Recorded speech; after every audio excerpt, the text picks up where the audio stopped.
If you like the story, you can support the author on Patreon. Link is in the description. Chapter 40, Inherited Abilities. Melissa woke to the warm rays of the morning sun filtering through her curtains. Her body felt different, energized, alive in a way she had never experienced. Sitting up, she realized she was drenched in sweat. A shower is definitely the first thing I need, she thought. As she swung her legs over the side of the bed, a curious sound reached her ears, a familiar humming. For a moment, she thought Scott was still in her room, but when she focused, she realized the sound was coming from downstairs. Wait, I can hear him so clearly. Intrigued, Melissa concentrated and the humming grew sharper, along with the faint clatter of pans and the sizzle of food in the kitchen. She could even smell the aroma of bacon and eggs wafting through the house as if she were standing right next to the stove. Standing up, Melissa stretched, her muscles feeling lighter, stronger, as if a weight had been lifted. "This is amazing," she whispered, running her hands down her arms, marveling at the strength coursing through her veins. Then her nose wrinkled. A sour smell caught her attention. Confused, she sniffed the air and realized it was coming from herself. "Oh, gross," she muttered. The sweat from last night was the culprit. With a grimace, she hurried to the bathroom for a much-needed shower. After cleaning up, Melissa dressed and headed downstairs, the mouth-watering smell of breakfast drawing her in like a magnet. She found Scott at the stove, expertly flipping pancakes onto a plate piled high with bacon and eggs. "Good morning, Scott," Melissa said, smiling warmly. "When did you leave my room? I didn't even hear you." Scott turned and grinned at her. "Good morning, Mom. I woke up about an hour ago. You seemed fine, so I didn't want to wake you. How are you feeling?" Melissa's face lit up with excitement. "I feel incredible. If I focus, I can hear the neighbors talking, I can smell everything, and my vision is so sharp it's like I have new eyes. And my body," she flexed her arms playfully. "I feel like I could lift a car. This is amazing." Scott chuckled. "That's just the beginning, Mom. You haven't even fully transformed yet." Melissa tilted her head. "What do you mean?" "In order to truly become a werewolf, you need to experience your first full moon," Scott explained, flipping the last pancake onto the stack. "And lucky for you, tonight's the night." Melissa nodded thoughtfully. "I see. So, what happens then?" Scott set the plate on the table and gestured for her to sit. "We'll get to that later. Right now, I want to see if you've inherited my abilities or if you are more like a regular werewolf." Melissa raised an eyebrow. "How do we figure that out?" "It's simple," Scott said with a mischievous grin. "Just try leaving the house." Melissa looked at him, confused. "Leave the house? Why?" "Trust me," Scott said, crossing his arms. "I'll explain after you try." With a shrug, Melissa walked to the front door, opened it, and stepped outside. Nothing happened. She stood there for a moment, looking around before stepping back inside. Scott's face lit up with excitement. Without warning, he rushed forward and hugged her tightly. "Yes." Melissa blinked in surprise. "Okay, what's going on, Scott? Why are you so excited?" Pulling back, Scott grinned.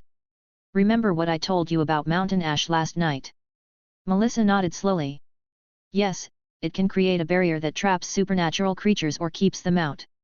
"Why?" "I asked Deon to place a mountain ash barrier around our house," Scott said. Melissa's eyes widened. "And it doesn't work on us?" Scott nodded. "Exactly. Not only that, but we're immune to all typical werewolf weaknesses.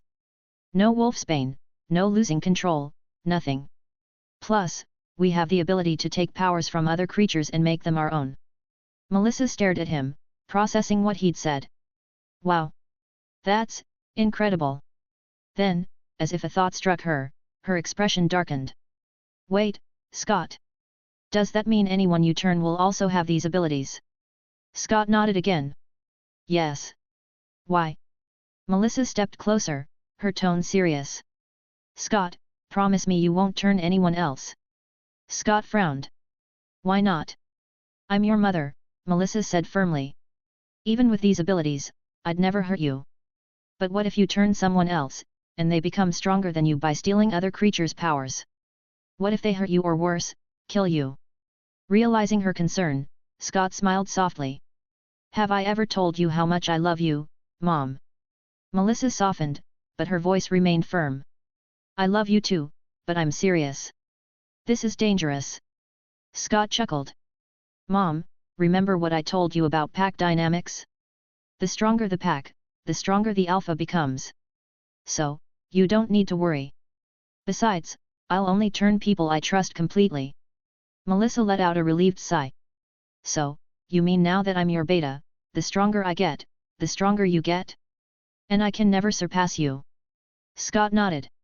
Exactly. Melissa smiled. That's a relief. I just don't want anyone to take advantage of you, my little dork. Scott groaned.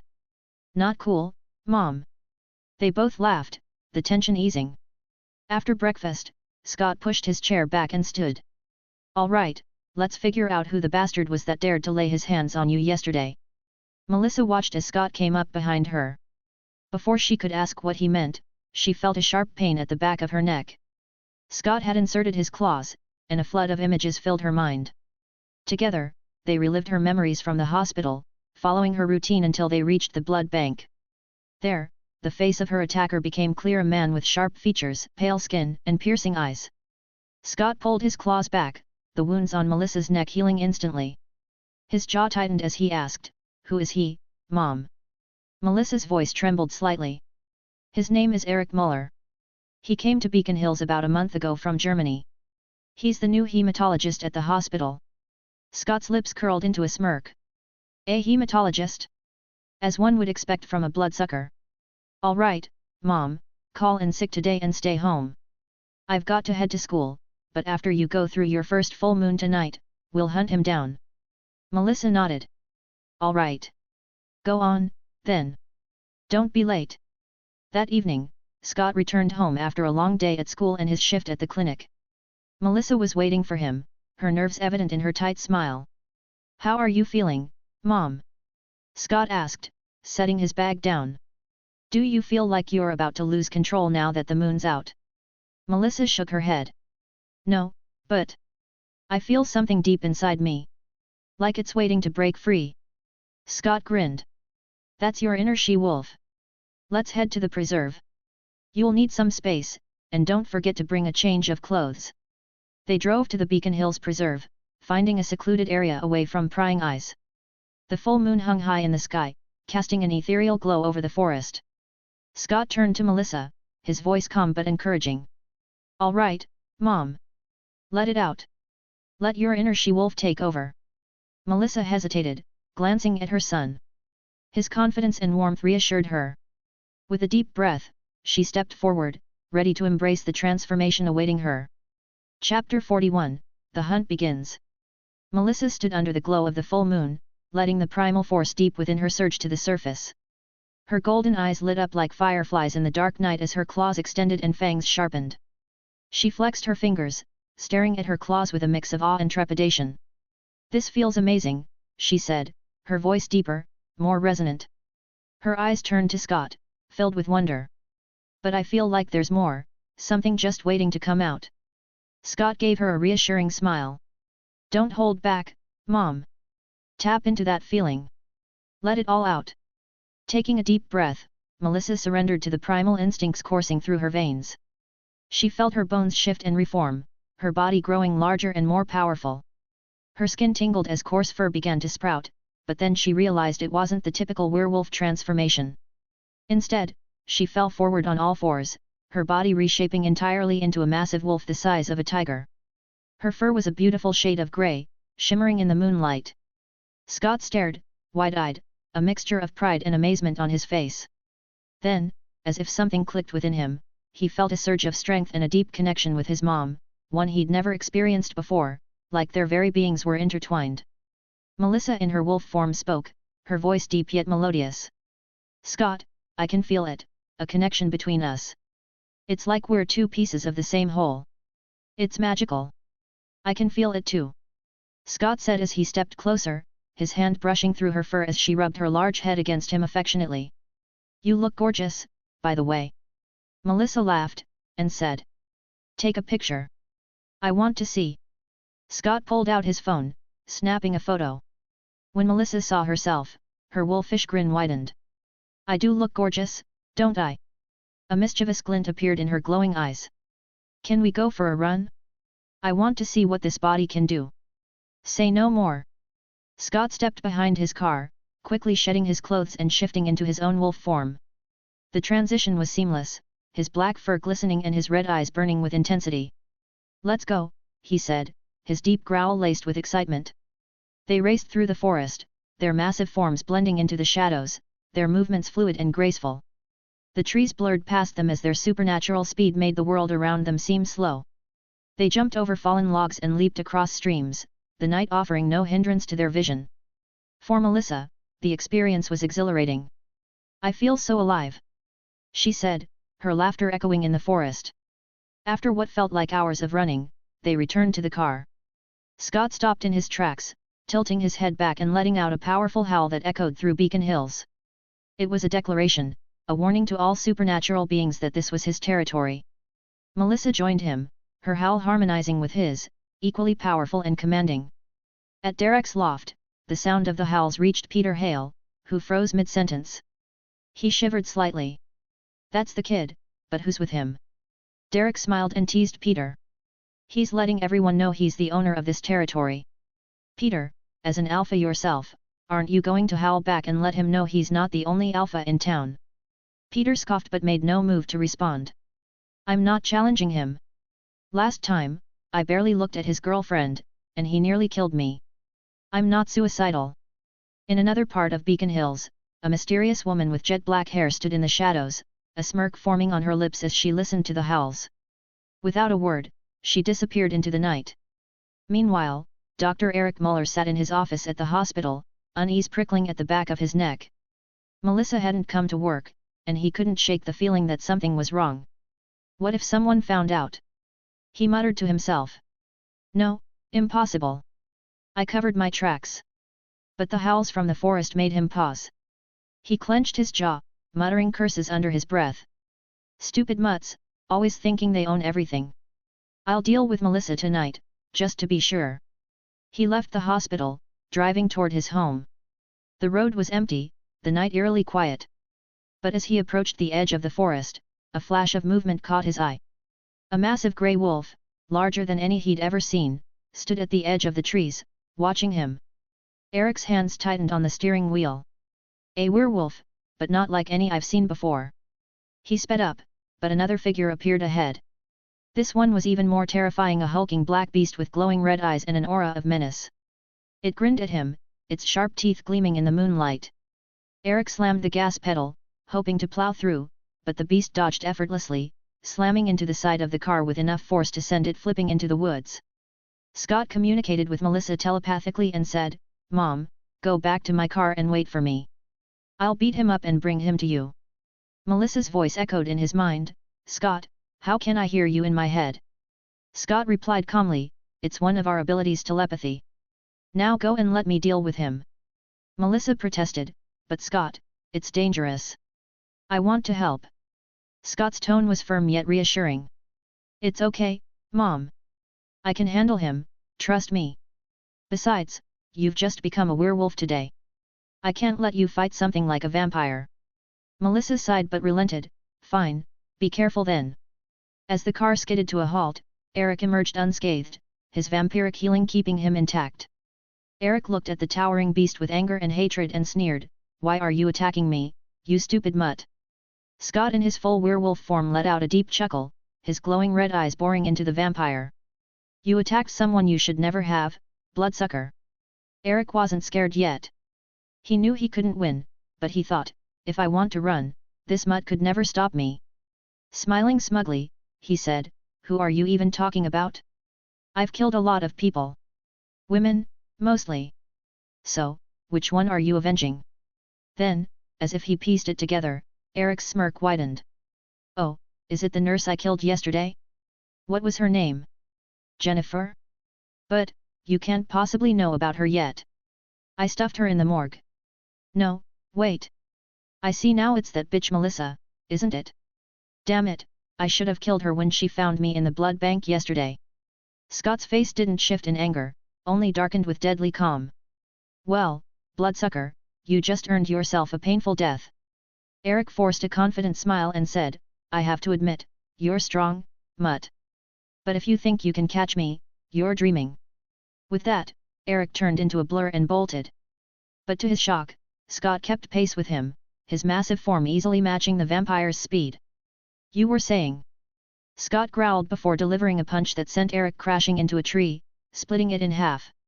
Eric groaned, his arm bent at an unnatural angle, but it quickly began to heal. He realized escape wasn't an option, so he decided to fight. With a feral snarl, he lunged at Scott. Their speed was almost the same, but Eric's strength was no match for Scott's. He couldn't penetrate Scott's defense at all, while every punch and slash from Scott left Eric severely injured. Eventually, Eric couldn't keep up, his movements slowed, and his healing powers faltered. With a decisive blow, Scott threw him to the ground. Eric's broken body lay limp. Without a word, Scott stepped closer, breaking all 4 of Eric's limbs and his spine with calculated precision. Then, as if Eric weighed nothing, Scott lifted him like a rag doll and carried him back to his Camaro, where Melissa, now in human form, was waiting. Scott, are you okay? She asked, concern etched on her face. Scott grinned. Told you I could handle it. He dropped Eric at her feet. Take his powers, Mom. Melissa hesitated, her hands trembling. Scott, are you sure? This feels wrong. Scott's expression darkened. He confessed to killing a nurse named Jennifer yesterday. Said he enjoys killing women. Don't feel sorry for him. Eric smirked despite his injuries. Melissa. It was really you, bitch. I should have killed you yesterday. Melissa's hesitation evaporated. With a fierce growl, she punched Eric in the face. That's for biting me. Her claws extended as she plunged them into his abdomen. And this is for calling me a bitch. Focus, Scott instructed. Think about taking his powers. Feel it in your heart. Melissa closed her eyes, concentrating. She felt a warm, electric sensation traveling through her claws and into her body. Power surged within her, filling her to the brim. Her golden eyes shifted to a vibrant red, signaling her transformation into an alpha. She gasped, pulling her claws free. I can't take any more. I feel full. Scott could feel that he had grown stronger again because Melissa had become an alpha. He also noticed his speed had been boosted slightly, confirming that she had taken the vampire's speed. You did great, Mom. You even boosted me a little. Melissa wiped her hands and glanced down at Eric, now shriveled and frail, looking like a man over 100 years old. When Scott looked at her, he was utterly shocked. Mom, you're going to love this. What? I don't know if I should call you mom or sister now. You look like you're 24. Melissa's eyes widened. Are you serious? Scott nodded, and Melissa's excitement bubbled over. She kicked Eric's shriveled form. Thanks, scumbag. Then, as if a thought struck her, she asked, if I take more, can I look 18? Scott laughed. Don't be greedy, Mom. You said you're full. She pouted. Fine. Scott crouched down, his claws glowing faintly as he placed them against Eric's neck. Let's see what secrets you're hiding. Chapter 42, Shadows of the Past. Scott leaned down, his sharp claws sliding into the back of the shriveled Eric. As his claws pierced the vampire's skin, Scott's mind was flooded with a surge of memories, vivid and brutal. He closed his eyes, letting the torrent of Eric's long, dark life unfold before him. Eric's memories were a twisted archive of over 2 centuries of carnage. Scott saw how Eric had been turned into a vampire at the age of 40, his aging frozen at that moment. His transformation into a predator unleashed an insatiable bloodlust, and Eric reveled in it. From the very beginning, he had targeted women exclusively, finding their blood more palatable. Scott grimaced as he watched the trail of death Eric had left behind, a butcher of innocence. Through Eric's eyes, Scott saw glimpses of history. Eric had participated in both World War I and World War II. In the latter, Eric had been a Nazi soldier, nicknamed Der Schlachter. Despite not understanding German, Scott didn't need translation. The blood-soaked images of Eric's brutality on the battlefield were enough to explain the title. Scott's heart sank further as he realized the depth of supernatural involvement in both wars. Werewolves, kitsунts, wendigos, and other creatures fought alongside humans, blending into history's shadows. Eric had thrived in that chaos, his violence unchecked and his thirst unending. Scott saw Eric's arrival in America during the 1970s. Eric had continued his predatory spree, moving from city to city, his charm masking his monstrous nature. He drained and murdered countless women, discarding them like trash. Then, a month ago, when he was passing by Beacon Hills, Eric felt a mystical force pulling him to the heart of the woods. Through Eric's perspective, Scott saw his discovery of the Nemeton tree. The vampire had panicked, knowing that such a place was likely protected by a powerful guardian. Eric had investigated cautiously, eventually learning about Talia Hale's role as the Nemeton's guardian. Upon discovering her death, Eric felt secure enough to stay in Beacon Hills. Still, Eric had been cautious, avoiding murder until one fateful night when his thirst overpowered him. He killed a woman in the woods, but his crime did not go unnoticed. A black-haired woman appeared, her smirk unnerving. Eric had fled in fear, sensing she could annihilate him with ease. Scott wondered who that woman was. Then Scott's grip tightened, anger building as he witnessed Eric's more recent atrocities. The vampire had compelled Melissa to forget catching him drinking stolen blood. He had then killed a nurse named Jennifer, stashing her body in the morgue. The memories stopped abruptly at their encounter earlier that night. When Scott withdrew his claws, his eyes narrowed as he processed what he'd seen. This monster has lived too long, he thought. However, one memory piqued his interest. Scott smirked as he saw Eric's hidden wealth, a bank account under a false name holding over $100 million. Not bad for a butcher, Scott muttered. Melissa approached cautiously. What did you see, Scott? Scott gestured to Eric. You need to see this for yourself, Mom. It's ugly, but you're part of this world now. You need to know what kind of creatures exist out there. Melissa hesitated, then nodded. All right. She crouched beside Eric, sank her claws into his neck, and gasped as his memories poured into her mind. When she pulled back, her eyes were glowing red with rage. She kicked the withered vampire, her voice trembling. You vile, disgusting bastard. Scott caught her in a comforting hug before she could lash out further. It's okay, Mom. He won't make it past tonight. Melissa exhaled shakily, letting Scott's presence calm her. Scott released her and turned back to Eric, his gaze cold. Let's see if you've got anything left to take. He drove his claws into Eric again, this time draining the vampire of his remaining power. Eric's body shriveled further, his skin clinging tightly to his bones like a mummified corpse. Melissa stepped closer, her curiosity piqued. How do we kill a vampire, Scott? Scott shrugged. Let's try the classic. Wooden stake to the heart, right? Spotting a dry branch nearby, Scott snapped it into a sharp point. With one decisive motion, he drove it into Eric's heart. The vampire let out a final, rasping wheeze before disintegrating into a pile of dust. Melissa watched, wide-eyed. The world is really magical, she muttered. Scott wiped his hands clean and turned to Melissa. I'm heading to Eric's house. He had some books on supernatural creatures I need to grab. Melissa frowned. Scott, don't you think someone might notice if you show up there? It could lead to trouble. Don't worry, Scott said with a grin. I'll be quick, and I'll cover my tracks. Melissa shook her head but smiled. Fine, just be careful. I'm going to run some more in my wolf form. I'll meet you back at the house. Scott nodded. Okay, Mom. Be careful and trust your instincts. If anything feels off, run. And you can always talk to me telepathically. Melissa smiled warmly. Got it. She began to shift, but something unexpected happened. Instead of her wolf form, Melissa transformed into her full werewolf form by accident. Fur sprouted across her entire body, covering her from head to toe. Her glowing red eyes intensified, radiating power. She grew taller, her muscles becoming more defined, and her posture shifted to a blend of human and wolf. Her head transformed completely, elongating into a wolf's snout, sharp teeth visible as her jaw flexed. To her surprise, her clothes didn't tear apart but instead stretched tight over her new form. A long, bushy tail emerged from her pants, swaying slightly as she adjusted to her new body. Whoa, Melissa muttered, her voice a mix of awe and surprise. What just happened? Scott laughed.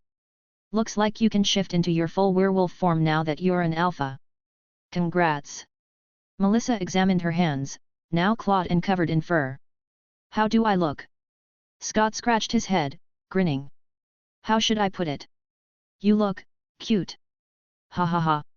He stepped closer and started rubbing her head affectionately. Before he could enjoy teasing her any further, Melissa growled and bit his arm, not hard, but enough to make him yelp. Ow!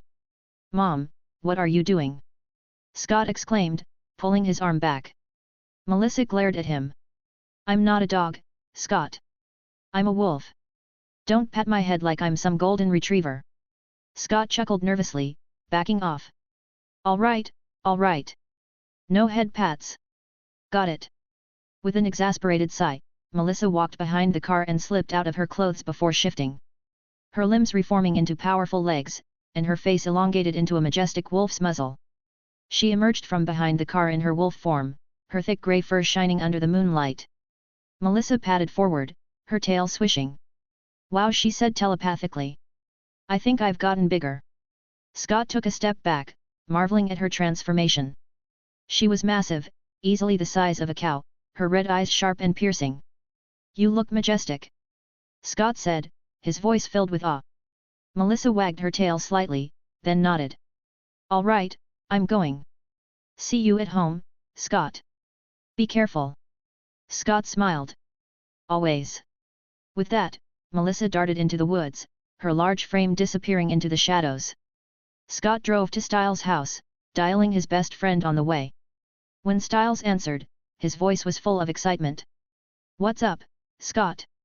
Throw on a black hoodie and grab some gloves. We're going on a little mission. Styles' curiosity piqued.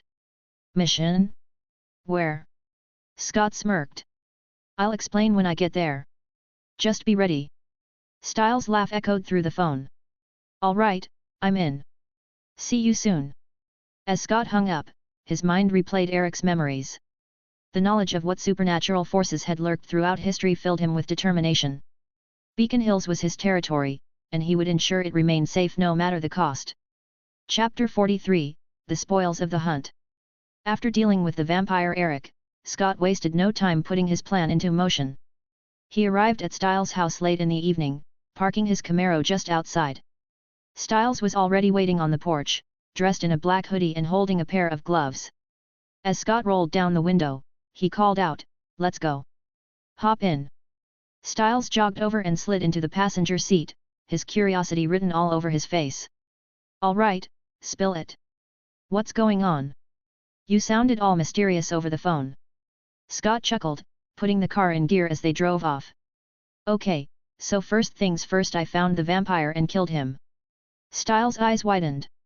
"Wait, what? You killed him?" "Yep," Scott said with a smug grin. "But before I finished him off, I read his memories." "You did what?" Styles asked, leaning closer like Scott just dropped the juiciest gossip of the year. Scott smirked. "Yeah, I dug through all 200 years of his twisted life. Trust me, it was disgusting, but totally worth it." "What did you see?" Styles asked. Scott recounted everything he had learned from Eric's memories, the chaos, the bloodshed, and the vampiric carnage spanning centuries. He spared no detail about the atrocities Eric committed, from his role as a Nazi to his trail of death across America. By the time Scott finished, Styles was staring at him, mouth slightly agape. "That's insane. I mean, a Nazi vampire? Really?" Scott smirked. "Oh, I'm not done yet. I haven't told you the best part." Styles leaned forward eagerly. "Then what are you waiting for?" Scott laughed, enjoying the moment. "All right, so here's the kicker," Eric was loaded. "The guy has a bank account under a fake name with $100 million in it. And now, it's mine." Styles froze, his jaw dropping. "Did I hear you right? $100 million?" Scott nodded. Styles blinked a few times before shouting, "Are you serious?" "Completely serious," Scott replied. "What are you going to do with it?" Styles asked, still processing the information. Scott leaned back in his seat, tapping the steering wheel. "First, I need to figure out how to make it legally mine. Maybe Deon can help with that. After that, we're getting a pack house, a place for everyone to gather. I'll help my mom if she wants to quit her job and start a business. And then, whatever we want. You can take some of it too, of course." Styles grinned, his excitement bubbling over. Man, I don't even know what to say. Thanks. Scott chuckled. You don't have to say anything. Just don't blow it all on comic books. Styles laughed. Fair enough. By the way, how did you even find this guy? Scott's face darkened slightly. That bastard bit my mom yesterday. He compelled her to forget, but I saw the bite when she got home. And I read her memories, so I figured out what happened. Wait, Styles said, his brows furrowed. Why didn't you tell me at school today? Scott glanced at him with a raised eyebrow. Because I knew you'd want to come with me, and let's be real, Styles, a vampire could snap your neck before you even blink. I wasn't going to take you with me and risk getting your weak ass killed. Styles gasped, clutching his chest dramatically. Dude. I mean, you're not wrong, but still, that hurts. Scott smirked. Hey, I offered you the bite, remember? But you said, wait until summer break. Okay, fair point, Styles muttered, crossing his arms. Scott pulled the car to a stop at the edge of the forest. All right, we're here. Eric's house is close, but we're going on foot from here. They stepped out, both putting on gloves and pulling their hoodies tighter as they trudged through the woods. Scott led the way to Eric's house. Within minutes, they arrived at a large, ominous-looking home surrounded by thick trees. Scott pulled a key from his pocket. Got this off Eric before I dusted him. Let's go. The door creaked open as they stepped inside, their faces covered to avoid leaving any evidence. This place gives me the creeps, Styles whispered, looking around. Scott gestured for him to follow. Come on, the library's this way. They reached a spacious room lined with dark wooden shelves. Scott's eyes lit up as he spotted a large wooden chest tucked into the corner. This is it, he said, pointing to the chest. Eric kept all his supernatural-related stuff in here. Styles knelt beside him as Scott opened the chest. Inside, they found several ancient-looking books, jars filled with mysterious herbs, silver daggers, and bottles containing strange liquids. Whoa, Styles said, picking up one of the jars. What even is this stuff? No idea, Scott admitted. But we're taking all of it. Then Scott's gaze fell on a painting hanging on the wall. He moved it aside to reveal a safe. What do you think is in there?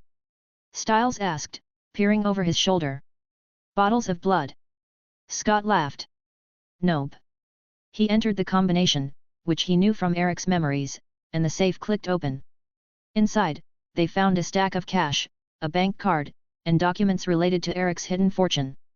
Scott grabbed the bank card and papers, handing the cash to Styles. Count it. How much is there? Styles counted the cash quickly. 30 grand. Not bad, Scott said with a grin. All right, let's get out of here. Scott lifted the wooden chest with ease, carrying it out of the house as they made their way back to the car. When they reached the Camaro, they realized the chest wouldn't fit in the trunk. Scott handed the car keys to Styles. Drive my car back home. I'll carry this thing myself. You sure? Styles asked, eyeing the heavy chest. Scott smirked. Please, this is nothing. With that, Scott shifted into his werewolf form, his muscles rippling as he hoisted the chest onto his shoulder. Styles hopped into the car and drove off, leaving Scott to sprint through the woods with the chest. Scott reached home first, the wooden chest balanced easily on his shoulder. He placed it down near the living room and stretched, his muscles relaxing after the run. Just as he was about to grab a drink, the sound of something large approaching caught his attention. Turning to the door, he grinned. Melissa, still in her wolf form, entered gracefully. Her silver-gray fur glistened under the soft light, and her glowing red eyes scanned the room. Welcome back, Mom, Scott said, holding the door open for her.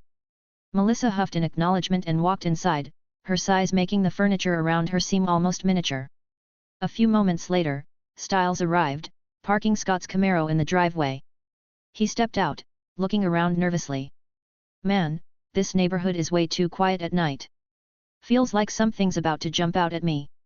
Scott opened the door for him, smirking. Relax, Styles. You're safe. Come on in. Styles walked inside, pulling off his gloves. Okay, but first, I need water. I'm parched after all that running around. Scott waved him toward the kitchen. Help yourself. Moments later, a loud scream echoed from the kitchen. Scott! Help! Scott immediately knew what had happened. His lips curled into a mischievous grin as he walked toward the kitchen. Styles stumbled out, tripping over his own feet and falling onto the floor. Scott crossed his arms, barely suppressing a laugh. What's wrong, Styles? You look like you've seen a ghost. A ghost? No, it's worse. There's a freaking beast in your house. Styles yelled, scrambling to his feet and hiding behind Scott. There's a huge wolf in your kitchen. I think it's an alpha. It has glowing red eyes. At that moment, Melissa stepped out of the kitchen in her full wolf form. Her red eyes glowed softly, and her voice, deep yet elegant, resonated through the room. Hello, Styles. I didn't mean to scare you. Styles' jaw dropped as he peeked from behind Scott. Who are you, and what are you doing here? And how do you know my name? Before Scott could respond, Styles gasped dramatically and turned to him. Scott, are you cheating on Allison with a werewolf? Scott smacked the back of Styles' head, causing him to yelp. Gross. That's my mom, you idiot. Styles froze, his eyes darting between Scott and the massive wolf.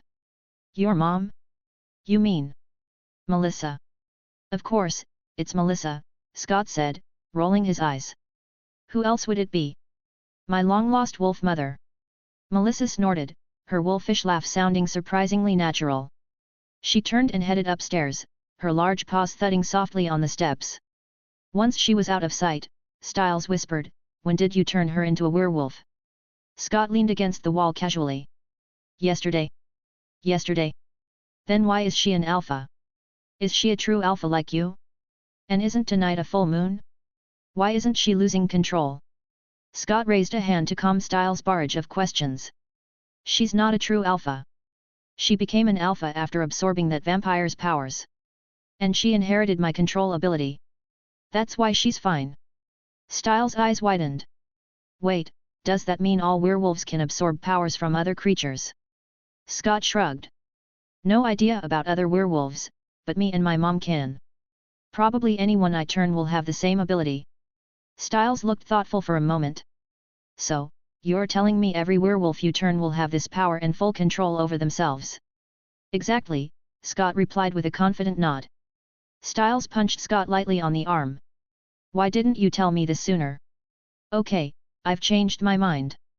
You're giving me the bite after the winter formal in a few days. Whenever you're ready, man. Scott said with a grin. Just then, Melissa returned, now in her human form. Her skin glowed with vitality, and her features looked younger and sharper than before. She smiled warmly at the two boys. Styles gasped, pointing dramatically. Scott, you liar. That is definitely not your mom. Do you have a secret sister I don't know about? Scott groaned and stepped away. You idiot. Before Styles could say more, Melissa grabbed his ear, giving it a playful but firm tug. So, you think I was old before, Styles? Ow, ow. That hurts. Please spare me. I was wrong. Styles whined, trying to wriggle free. Melissa laughed, letting him go. Rubbing his ear, Styles stared at her. You're really Melissa? You look so young. How? Scott smirked. Didn't I just tell you? She absorbed the powers of that vampire. Keep up, Styles. After that, the three of them gathered around the chest Scott had brought. And opened it. Styles picked up one of the books, flipping through its pages. This is incredible. It's like a supernatural encyclopedia. Weaknesses, rituals, creatures, it's all here. Melissa nodded, her expression serious. These books are valuable. They'll be a great resource for us. Scott then told Melissa about the $100 million they found in Eric's account. Her eyes widened in concern. Scott, you'll get in trouble if you use that money, she warned. Don't worry, Mom, Scott reassured her. I'll make sure it's in my name and completely safe before we touch it. Scott then pulled out the $30,000 in cash they found and handed $10,000 to Styles. What's this for? Styles asked, stunned. Take it. Buy whatever you want. Scott said. Styles hesitated, then grinned. Thanks, man. You're the best. Scott turned to Melissa, handing her 15,000. Here, Mom. Use this and stop working double shifts. You can even quit if you want. Once I handle the 100 million, you can start your own business or just relax. Melissa's eyes softened as she accepted the money. Okay, I'll stop working night shifts. But I still want to work during the day. But for now, I'll take a vacation, and maybe go shopping for some new clothes. Scott smiled. You deserve a vacation, Mom. Melissa hugged him tightly. Thank you, Scott. By the way, when are you bringing your little girlfriend over to meet me? Scott chuckled awkwardly. Maybe in a few days. She's still dealing with the fact that her lovely aunt is a murderer. Melissa winced. Oh, right. Poor girl. She glanced at Styles. How about you, Styles? Do you have a girlfriend? Styles flopped dramatically onto the couch, covering his face with a pillow. Melissa laughed. I see. She clapped her hands. All right, let's have some dinner. And you two need to get to bed, tomorrow's a school day. Styles, does your dad know you're staying here? Styles lifted the pillow slightly.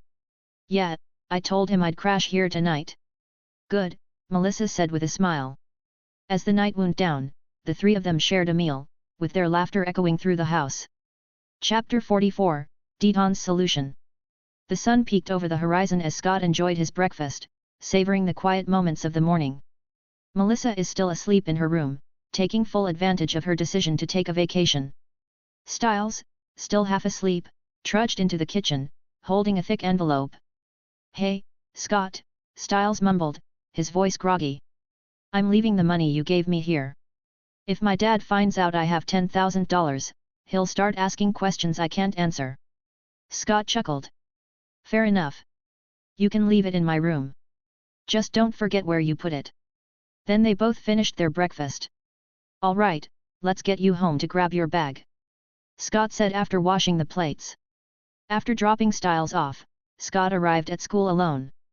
The usual hustle of students filled the hallways, but his attention was drawn to a familiar figure approaching him. Jackson. This time, Jackson wasn't exuding his typical arrogance. Instead, his tone was measured, almost polite. Scott, Jackson began, his voice unusually calm. Can I talk to you for a second? Scott raised an eyebrow but nodded. Sure. What's up? Jackson hesitated, then spoke, his words deliberate. I want to be like you. I can pay you if that's what it takes. Scott sighed. Jackson, I'm not going to turn you. But I can tell you where to find someone who might. Jackson's eyes lit up. Really? Where? Scott crossed his arms, his tone serious. Before I tell you, are you sure this is what you want? Being a werewolf isn't just about strength and speed. There are risks, hunters, losing control, hurting people you care about. It's not a game. Jackson scoffed but faltered slightly. Yeah, but, who wouldn't want to be stronger? Scott studied him for a moment before nodding. All right. If you're serious, go to the old Hale house in the woods. You might find Derek or Peter there. They're the ones you saw with me on the lacrosse field. The Hale house. Jackson's brow furrowed. The one that burned down years ago. Yeah, Scott said. Jackson's excitement dimmed slightly. And these hunters you mentioned? What are we talking about here? Scott's expression grew grim. The kind that won't hesitate to shoot you or slice you in half. Becoming a werewolf means painting a target on your back, Jackson. Jackson swallowed hard, but his determination didn't waver. I'll think about it. Scott clapped him on the shoulder. Well. Think carefully. I'm going, class is about to start. The morning classes passed uneventfully. At lunch, Scott and Styles sat at their usual table, their trays piled with food. As they ate, Lydia appeared. She plopped down beside them without a word, her sharp gaze fixed on Scott. Where's Allison? She hasn't been at school for 2 days, and she's not answering my texts. Scott met her gaze calmly. She's not feeling well. She'll be back tomorrow. Lydia's eyes narrowed. You didn't break up with her, did you? Scott blinked, caught off guard. What? No. Why would I? She just needs some time. Lydia's shoulders relaxed slightly. All right. She stabbed at her salad with more force than necessary. Scott leaned forward, his voice gentle. How are you holding up, Lydia? You know, with everything going on with Jackson. Her eyes flashed, a mix of anger and vulnerability. Mind your business, Scott. And I'm fine. Scott smiled softly. I know you're fine. I'm just saying, if you want to talk or something, you can talk to me and Styles. We can be considered friends, I guess. And friends help each other. Lydia snorted, her usual sass returning. Who wants to be friends with you two dorks? Scott clutched his chest dramatically. Ouch. That hurt. He turned to Styles, nudging him. Say something. She's insulting us. Styles opened his mouth, but Lydia's glare silenced him instantly. He shrugged and went back to his food. As Lydia stood to leave, Scott caught a fleeting smile on her face. Once she was gone, he turned to Styles with a grin. Hey, if you want to date her, you need to be more bold. But honestly, I don't think she's the right girl for you. There are plenty of girls who'd love a nerd like you. Styles groaned. I can't tell if you're trying to cheer me up or insult me. Scott laughed. Let's go. Class is about to start. After school, Scott headed to the animal clinic for his shift. As the clinic emptied out, leaving only him and Deon, Scott decided it was time to tell Deon about the vampire, and see if he can help with the matter that had been weighing on his mind.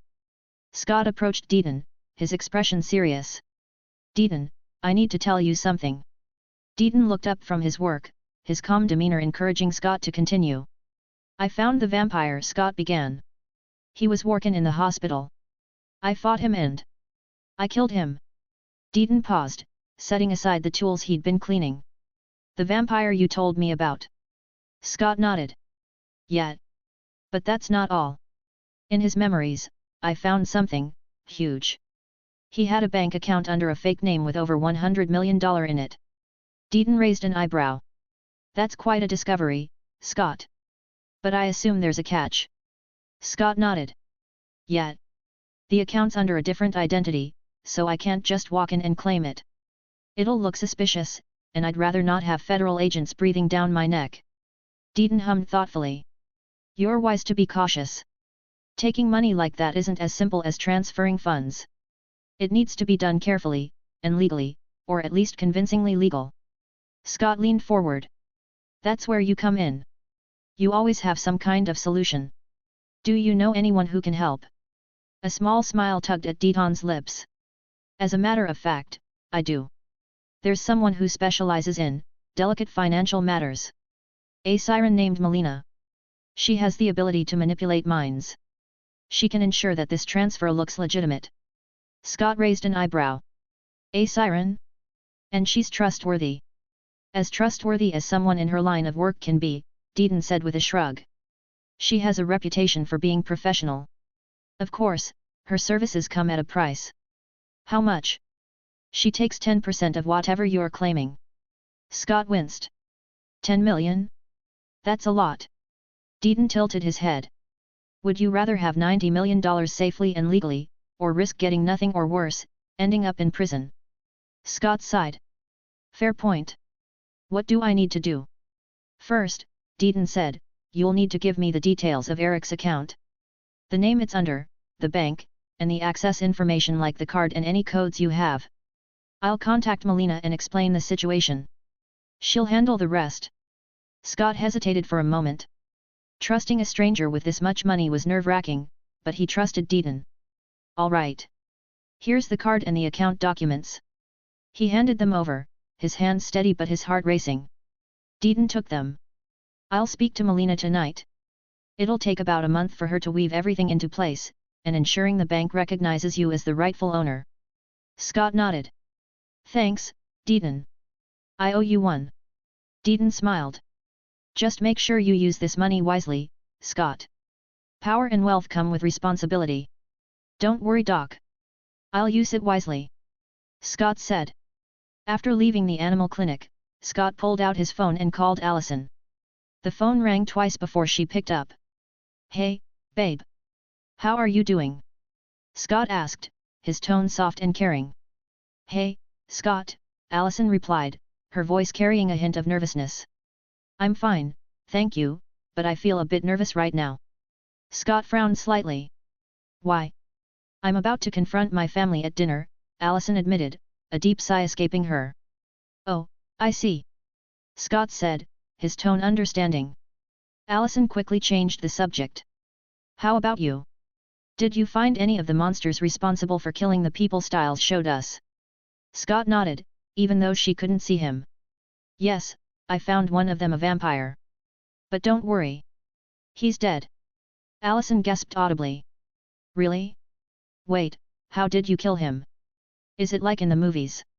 Scott chuckled. Yeah, something like that. I stabbed him in the heart with a wooden stake. Then he turned into dust. Wow, Allison breathed, her amazement clear. That's both amazing and scary at the same time. Scott's voice softened. By the way, my mom wants to meet you. Allison's tone shifted, a mixture of excitement and nerves. What? Meeting your mom, that's... Scott laughed. Don't worry too much. My mom's easy to get along with. Honestly, I think she'll love you more than me. She's always wanted a daughter. Allison's laughter was light and genuine. Then I can't wait to meet her. Scott grinned. All right, babe. I'll pick you up for school tomorrow. Love you.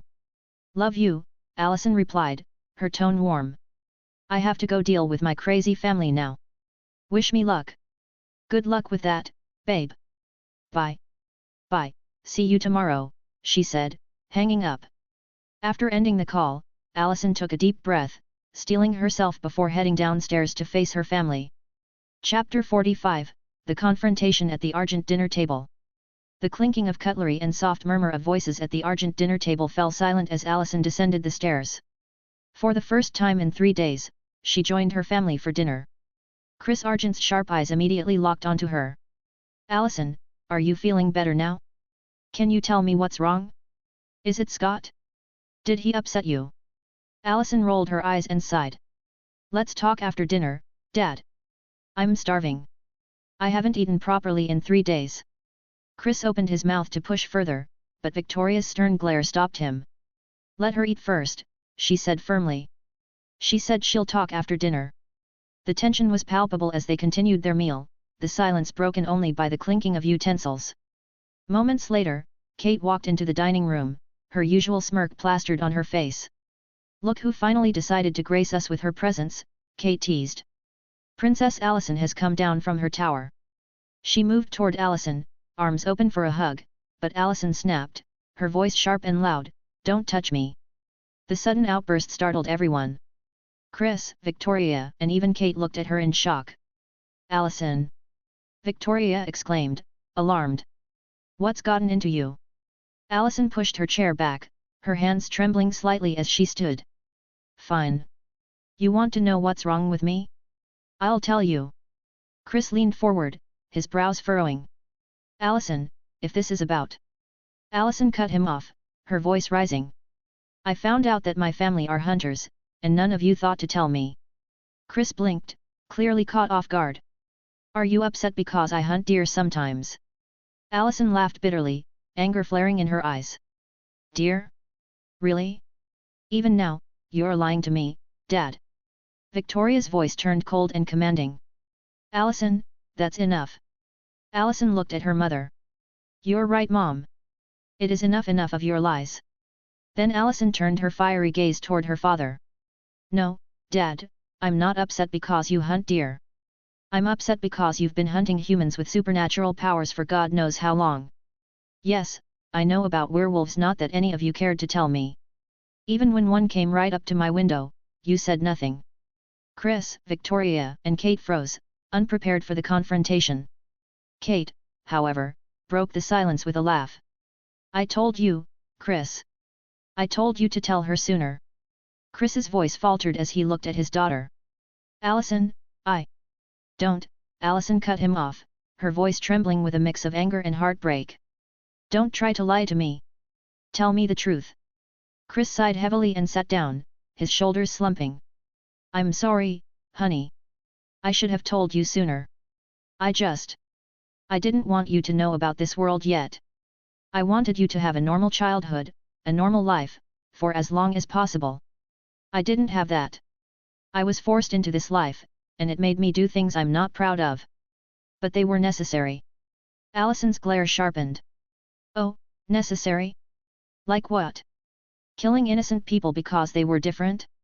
Because they had powers? Did you even bother to make sure they were evil, or did you just decide they were monsters because they were werewolves? Victoria slammed her hand on the table, her voice cutting through the room. Allison! Watch your tone. We have a code. We only hunt those who hunt us. Kate chuckled, leaning back in her chair. I don't know who's been filling your head with this nonsense, princess, but let's be real, most werewolves are monsters. If not all of them. She reached out to touch Allison's hand, but Allison recoiled, stepping back. Her voice was sharp with disgust and anger as she hissed. I told you not to touch me. And there's no monster worse than you, bitch. Victoria moved forward, her hand striking Allison across the face. The slap echoed in the silent room, and everyone froze. Victoria's hand trembled as she looked at the red mark on Allison's cheek. Regret washed over her face. Allison, I'm so sorry. I didn't mean. Allison's reaction surprised everyone. She smiled, a chilling, almost lifeless smile. Don't worry about it, Mom. Then her gaze turned to Kate, her tone venomous. They don't know what you did, do they? Kate stiffened, her smirk faltering. What are you talking about? Chris looked between the two women. Allison, what did Kate do? Allison took a deep breath, tears welling up in her eyes.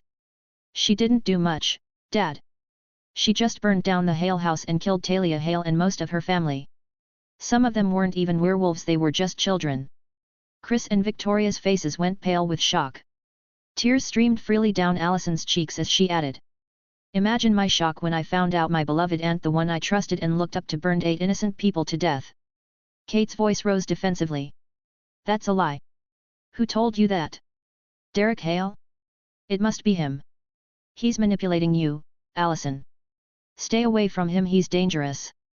Allison wiped her tears, her expression hardening. Oh, it wasn't Derek. It was Harris, my chemistry teacher. Kate scoffed, though her eyes betrayed her panic. Harris? He was drunk that night. He couldn't possibly remember. Allison cut her off, her voice low but full of venom. You just confirmed it, Kate. You really did it. Victoria and Chris stared at Kate, their shock giving way to anger and disbelief. Chris's voice was heavy with betrayal as he asked, Kate, is this true? Kate's face twisted with frustration. It was necessary. The Hales were dangerous, Chris. Chris's eyes blazed with anger.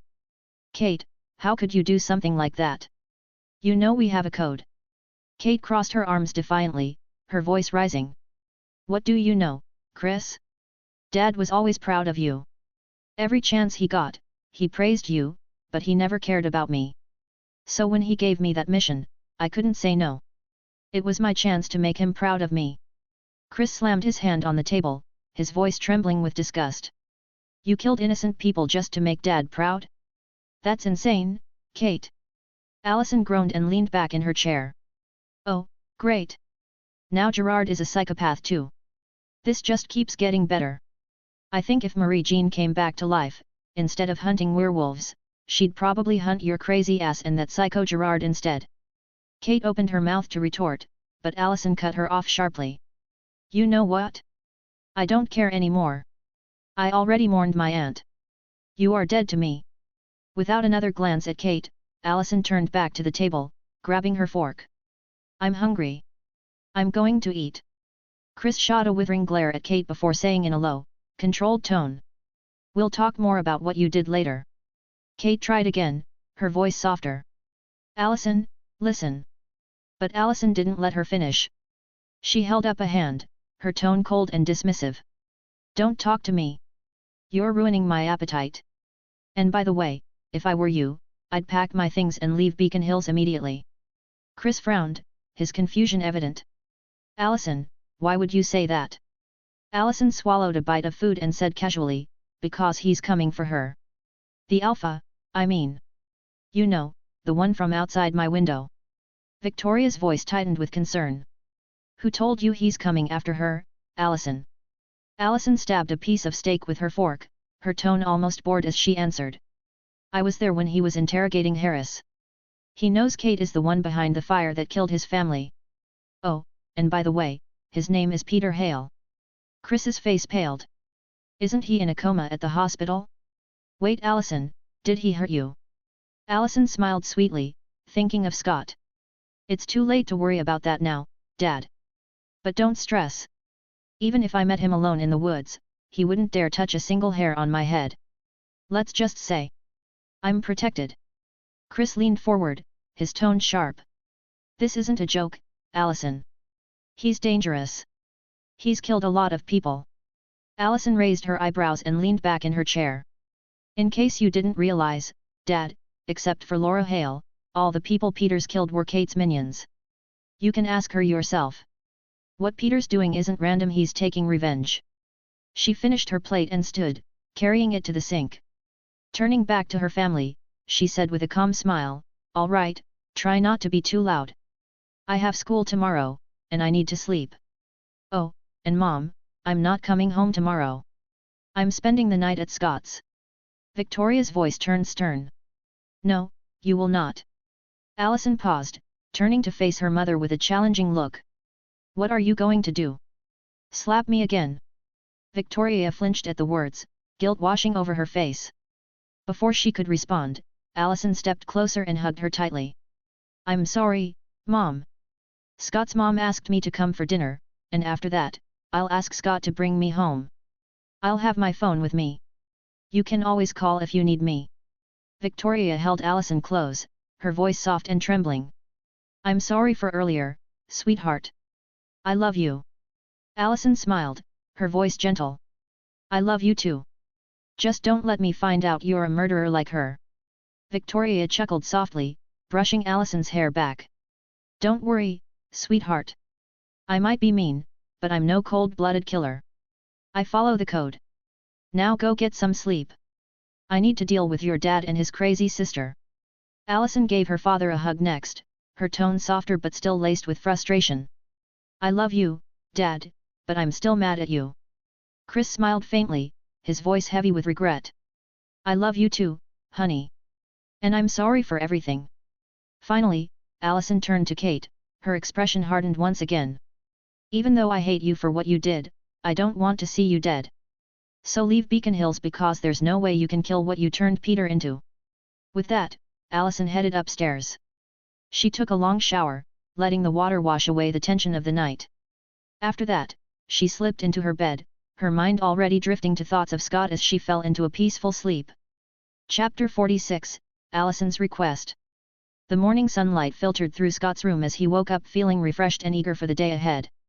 After a quick shower, Scott dressed casually in jeans and a fitted black shirt that hugged his toned frame, a small smirk tugging at his lips as he admired himself in the mirror. Looking good, McCall, he muttered. He headed downstairs to the kitchen, whipped up some scrambled eggs and toast, and left a portion neatly covered for his mom. Sliding into his car, Scott drove through Beacon Hills to the Argent residence. Upstairs in the Argent house, Allison woke up feeling lighter than she had in days. Last night had been intense, but it was freeing to finally confront her family. After a shower, she dressed in her favorite pair of jeans and a simple white blouse. Her hair cascaded down her back, effortlessly perfect. As she descended the stairs, the smell of breakfast greeted her. Victoria was in the kitchen, Chris at the table with his coffee, and Kate lingered nearby. The tension was palpable, but Allison didn't let it ruin her mood. She greeted her mom and dad with a smile and sat down to eat, completely ignoring Kate's presence. It was as though she didn't exist. Halfway through breakfast, her phone buzzed with a text, "Morning, gorgeous. I'm outside." Allison's face lit up as she stood and kissed her mom on the cheek. "Bye, Mom. See you later, Dad." Then she grabbed her bag, and walked out the door. When Allison opened the front door, she spotted Scott leaning casually against his car, waiting for her. Unable to contain her excitement, she ran toward him and threw herself into his arms. Scott caught her with ease, spinning her around once before pulling her close in a tight hug. "I missed you so much," she said softly, her voice full of warmth. Scott smiled, brushing a strand of hair away from her face. "I missed you too."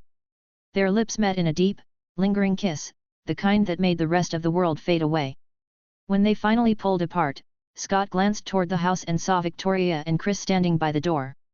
Chris's glare was sharp, practically radiating hostility, while Victoria stood beside him, her expression unreadable. Scott, unbothered, flashed his most charming smile. "Good morning, Mrs. Argent," he called cheerfully. "You look as beautiful as ever." Victoria raised an eyebrow but managed a polite nod in response. Scott then turned to Chris, who looked like he was moments away from exploding. "Hello, Uncle Chris. You should try smiling sometime. It might help with the wrinkles." Chris's fists clenched as he muttered, "You little punk." Scott's gaze shifted to Kate, who had just stepped outside. His expression instantly darkened, his eyes full of unmistakable disgust. Before anything more could be said, Allison grabbed his arm. "Let's go," she said, tugging him toward the car. After they left, Chris muttered, "I hate that kid." Victoria, thoughtful, said, "Did you notice the way he looked at Kate?" His eyes were full of disgust. "I think he knows." Chris frowned. "Knows what?" "I think he's the one who told Allison everything about us." "It makes sense now." Chris's jaw tightened. "I'm going to kill him." A sudden, sinister smile crept across his face. "Do you think he's a werewolf?" Victoria sighed. "I don't know. We'd have to test him." "If he is?" Chris smiled. "I'm going to hunt him down and make him break up with my little girl." Victoria placed a hand on his arm. "Tread lightly, Chris. Whatever Scott is, it's enough to scare someone like Peter Hale. And we don't want to provoke something worse than an alpha." Kate, who had been listening, interjected, "Why do you think Peter is afraid of him?" Victoria's eyes darkened. "Because Allison said it herself, even if I met him alone in the woods, he wouldn't dare touch a single hair on my head. Let's just say I'm protected." "Who do you think she's talking about?" Kate frowned. "Scott." Chris clenched his fists. "I need to find out what he is and who's backing him." Victoria gave him a warning look. "Just don't push Allison any further. She's still angry with us. If you try to force her hand, you might lose her completely." Chris snorted and headed back inside. As Kate moved to follow, Victoria grabbed her arm. Her voice was cold and firm. "Stay away from Scott. If you do anything stupid, you'll break Allison's heart again. And call it intuition, but if you weren't her aunt, you'd already be dead." Kate paled slightly but didn't respond. Victoria released her arm and walked inside, leaving Kate alone on the porch. As Scott drove, he glanced at Allison.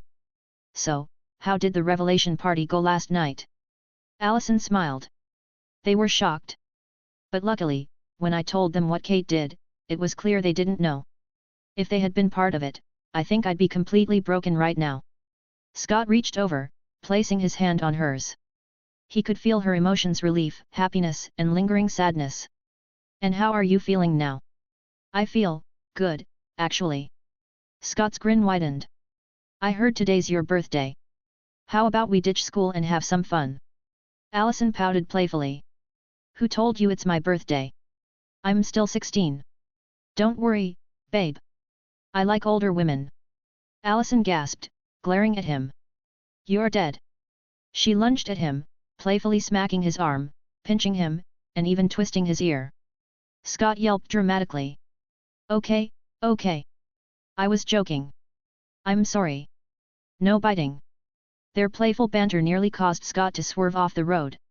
Regaining control, he let out a relieved sigh. "No more playing while I'm driving." Allison nodded, her tone serious. "Agreed." That was scary. Scott took her to an amusement park, and they spent the day laughing, screaming on rides, and winning stuffed animals. By the time they left, Allison was clutching an oversized teddy bear and smiling so much her cheeks hurt. Their next stop was a bakery restaurant. Scott approached the waiter with a grin. "It's my girlfriend's 16th birthday. Can you bring a birthday cake to our table?" The waiter smiled. "Of course. Should we sing for her too?" Scott nodded eagerly. "Yes, please." When the cake arrived, accompanied by 3 waitresses singing "Happy Birthday," Allison blushed furiously as the other customers turned to watch. But when she saw the number 16 on the cake, she smiled sweetly at Scott, her heart swelling with love. As the sun began to set, Scott drove them to a secluded spot overlooking Beacon Hills. They sat on the hood of his car, Allison nestled in his arms as the sky turned shades of orange and pink. "This is perfect," she whispered. Scott pressed a kiss to her temple. "You're perfect." For a moment, they sat in comfortable silence, the world around them fading away. No hunters, no werewolves, no secrets, just them. "Happy birthday, Allison," he murmured. She looked up at him, her eyes glistening. "Thank you, Scott. For today." Scott held her close, running his fingers gently through her hair. "You're not sincere enough, babe," he teased, his lips curling into a mischievous grin. Allison smiled, turning around to face him fully. She leaned in and gave him a deep, passionate kiss that left them both breathless. Pulling back slightly, she whispered against his lips, "Is that sincere enough for you?" Scott chuckled. "No." Before they knew it, their lips met again, and the intensity between them grew. The world around them melted away as they gave in to the fiery passion that had been building for weeks. Their kisses grew more fervent, and their hands explored each other with newfound boldness. After a while, Allison broke free, her cheeks flushed and her breathing heavy. She looked into Scott's eyes and said softly, "Let's get into the car, Scott." Scott hesitated for a moment, his voice full of care. "Are you sure about this, Allison?" She nodded. "Yes." Scott wasn't one to say no to her, especially not when her desire mirrored his own. What followed was a moment of pure connection as they took their relationship to a level that transcended words. The night air was cool, and the car was quiet except for the sound of their breathing. Allison lay on Scott's chest, tracing lazy patterns on his skin with her fingers. "Hey, Scott," she murmured, her voice soft. "I want to be like you." Scott frowned slightly, looking down at her. "What? You mean a werewolf?" "Yes," she said, her voice firm. "And not just that. I want to fight by your side. I want to protect the innocent. I want to be a real hunter, a hunter that hunts evil creatures and protects those who can't protect themselves." Scott ran his fingers through her hair thoughtfully. "What about your parents? Have you thought about how they'll react?" "I have," she replied. "I've thought about it for days. They'll just have to deal with the fact that their daughter is a werewolf." Scott smiled. "You know, hunters have this rule. If they get bitten, they're supposed to kill themselves before they turn into a werewolf." Allison looked up at him, her face a mixture of disbelief and anger. "What? That's stupid." Scott sighed. "It's just how much they hate us." She reached up and cupped his face. "I don't care about their rules. I want this. I don't want to stay weak. Even if I became a hunter, there are still creatures out there that could kill me before I even react. I want to be strong like you. I don't want to hide behind you forever. I want to stand by your side." She paused, then added with a teasing smirk. "Besides, don't you want me to keep up with you during SX? And have SX more often?" Scott's eyes glowed red, and his fangs extended as he interrupted her with a growl. "Say no more, babe. Where should I bite you?" Allison laughed, her cheeks tinged pink. "Wait a moment, you pervert. Shouldn't you tell me what will happen first?" Scott's eyes returned to normal as he grinned. "Nothing much. The first night, you'll sweat a lot as your body changes. After that you'll get stronger and faster, but your transformation won't be complete until you experience your first full moon." "Is there any risk?" Allison asked, her tone serious. Scott nodded slightly. "Some people don't survive the bite. But don't worry, you'll be fine. I'm sure of it. You're strong, Allison. And besides, I'm a bit special, so I'm 100% confident you'll become a werewolf." She gave him her arm, smiling. "Then bite me." Scott smirked playfully. "Your arm? Babe, there's not much meat on it. How about I bite your sweet ass instead?" Allison blushed furiously, pinching him hard. "You're such a pervert." Scott yelped in mock pain. "Ouch. Have mercy, Allison. I was just joking." They laughed together before Scott's eyes turned red again, and his fangs elongated. He leaned down and bit her arm gently but firmly. Allison winced, a sharp gasp escaping her lips. "Sorry, that's the worst part." Scott said. Let's go home and have dinner with my mom. But first, we need to take a shower. Allison raised an eyebrow. Let's sneak into your house and shower there. Scott laughed. We can't do that. Mom will hear us, and believe me, you don't want to meet her like this. Why not? Allison asked, her curiosity piqued. Scott's grin turned sheepish. Because she's a werewolf too. Just one sniff, and she'll know what we did. Trust me, that's not the first impression you want to make. Allison's eyes widened. What? Then what should we do? Cancel dinner? This is all your fault. Wait a minute, it wasn't me who. He stopped when he saw the look on her face and quickly corrected himself. You're right. It's all my fault, and I'm going to fix it. Allison smirked. And how do you plan to do that? Scott grinned. Let's go to the animal clinic. Deon's out of town, so it's empty. I still need to feed the animals anyway, and we can shower there. Plus, I'll bandage your arm while we're at it. Fine, Allison said, rolling her eyes but smiling. Let's go. At the clinic, Scott and Allison took care of the animals before going into the bathroom. The shower was quick but filled with playful teasing and laughter. Afterward, Scott gently cleaned and bandaged Allison's arm. They got dressed and headed back to Scott's car. The drive to his house was peaceful, the quiet filled with a sense of anticipation. As they parked in the driveway, Scott turned to Allison. Ready to meet my mom? Allison nodded, her heart racing. Yes, I'm ready. With that, they stepped out of the car and walked toward the door, hand in hand. Chapter 47, Allison meets Melissa. Scott and Allison stepped into the McCall home. The scent of something faintly floral, likely Melissa's candle of the day, filled the air. The living room was warm and inviting, with the soft glow of the television illuminating Melissa, who was sprawled on the couch watching a sitcom. Hearing the door, Melissa turned, her expression brightening instantly. She rose from the couch and approached with a smile, her hands reaching out to Allison. You must be Allison, Melissa said, taking Allison's hand warmly. How did a dork like Scott trick a beautiful girl like you into being with him? Allison laughed, her cheeks tinged pink. Well, he did trick me, didn't he? You must be Scott's sister, right? You're so beautiful. Melissa's laughter echoed in the room. Before she could respond, Allison turned to Scott with mock indignation. Scott! Why didn't you tell me you had a sister? And why didn't you introduce us earlier? The only friend I have in town is Lydia, and let's be honest, she can be a bit much sometimes. Melissa gave Scott an approving look. Scott, I like your girlfriend very much. Scott smiled but said nothing, letting the exchange play out. Allison looked back at Melissa, her curiosity evident. What's your name? Melissa. She said with a warm smile. Allison returned the smile. Well, Melissa, I like you too. I think we're going to be good friends. As Allison glanced around the cozy living room, a hint of nervousness crept into her expression. She turned back to Melissa, her voice slightly shaky. By the way, Melissa, where's your mom?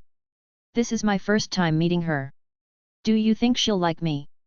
Scott, who had been leaning casually against the wall, stifled a laugh, his shoulders shaking slightly. Melissa chuckled and pulled Allison into a gentle hug. I already love you, sweet girl. And by the way, Allison. Still in Melissa's arms, Allison tilted her head curiously. What is it? Melissa grinned mischievously. I'm not Scott's sister. I'm his mother. Allison froze, her eyes wide. She quickly broke free from the hug and stammered. I'm so sorry, Mrs. McCall. I didn't mean to be rude. Melissa's laughter was light and genuine as she pulled Allison back into her embrace. Silly girl, you weren't rude at all. Treat me like a friend, okay? And don't call me Mrs. McCall. Just Melissa. Allison relaxed, her smile returning. Okay, Melissa. But I have to say, you're so young, you could easily pass as a high school student. Melissa beamed. Thank you, Allison. Then, turning to Scott with mock disgust, she added, the only thing making me look old is my stupid son. Maybe he should start calling me sister. Scott crossed his arms, feigning offense. What's with the look, Mom? And no way am I calling you sister. That's just weird. Melissa snorted. Humph. Fine. Now get your butt in the kitchen and make us something to eat. Scott's eyes widened in mock shock. Wait, you didn't make dinner. Melissa folded her arms. And whose fault is that? You didn't tell me Allison was coming. Scott smirked. Mom, I know you're on vacation, but you're getting way too lazy. Sleeping till noon, spending the day watching TV. You're going to get fat. Melissa's expression darkened as she stormed over, grabbed Scott by the ear, and twisted it. Esto me va a doler más a mi que a ti, this will hurt me more than it'll hurt you. Scott yelped. Oh God, no. Mexican Melissa is out. Mom, I was just joking.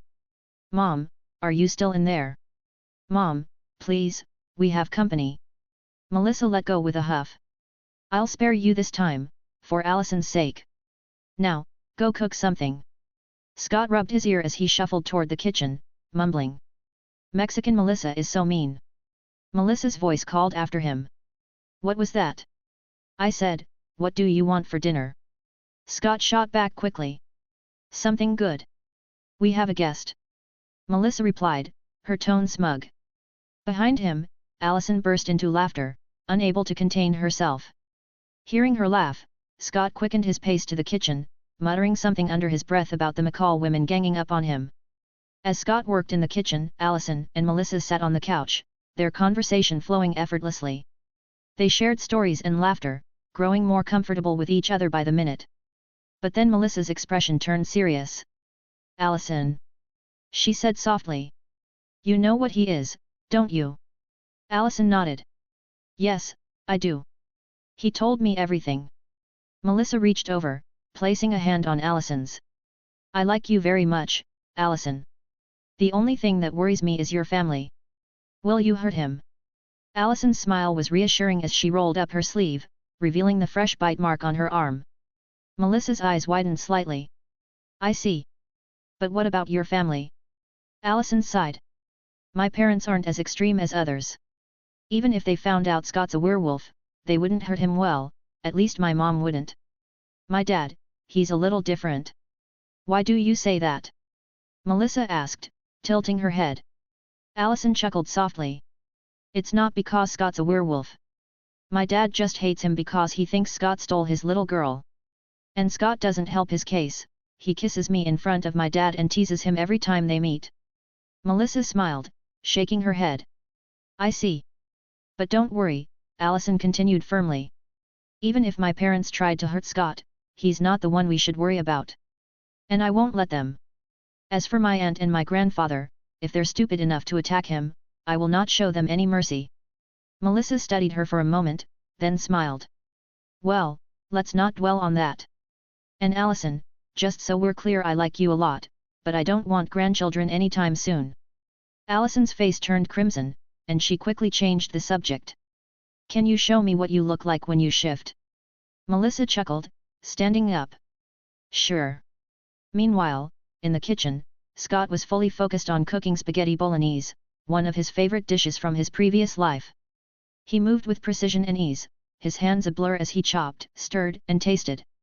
He also prepared a fresh chicken salad, balancing the meal perfectly with a refreshing drink.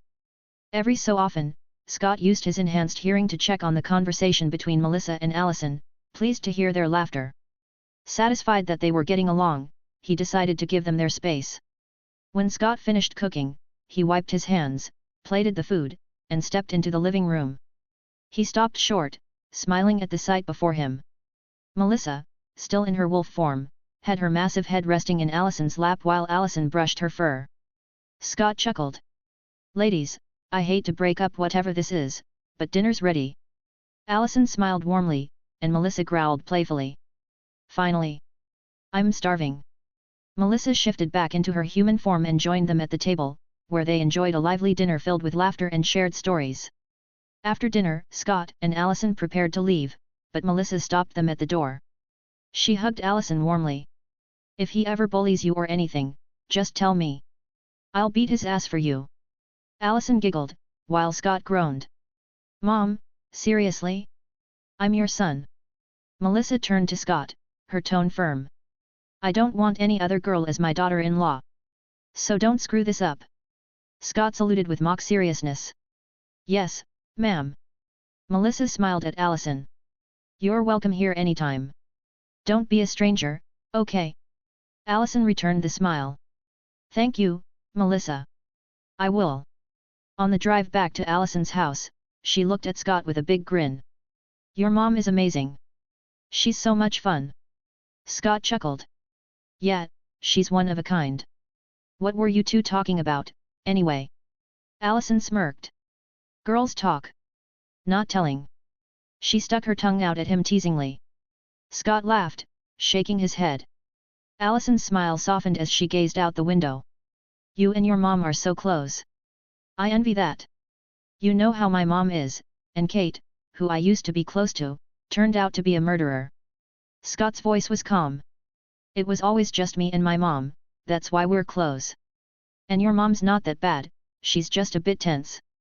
Try getting closer to her. Maybe invite her shopping or to do girly stuff together. Yeah, I should try that. When they arrived at Allison's house, Scott handed her the large white teddy bear she'd left in his car and walked her to the door. Allison hugged the bear tightly and smiled up at him. Thank you for today, Scott. It was perfect. Scott leaned in, pressing a soft kiss to her forehead. Anything for you, love. Chapter 48, Testing Scott. Scott had just said goodbye to Allison and was about to leave when the door opened abruptly.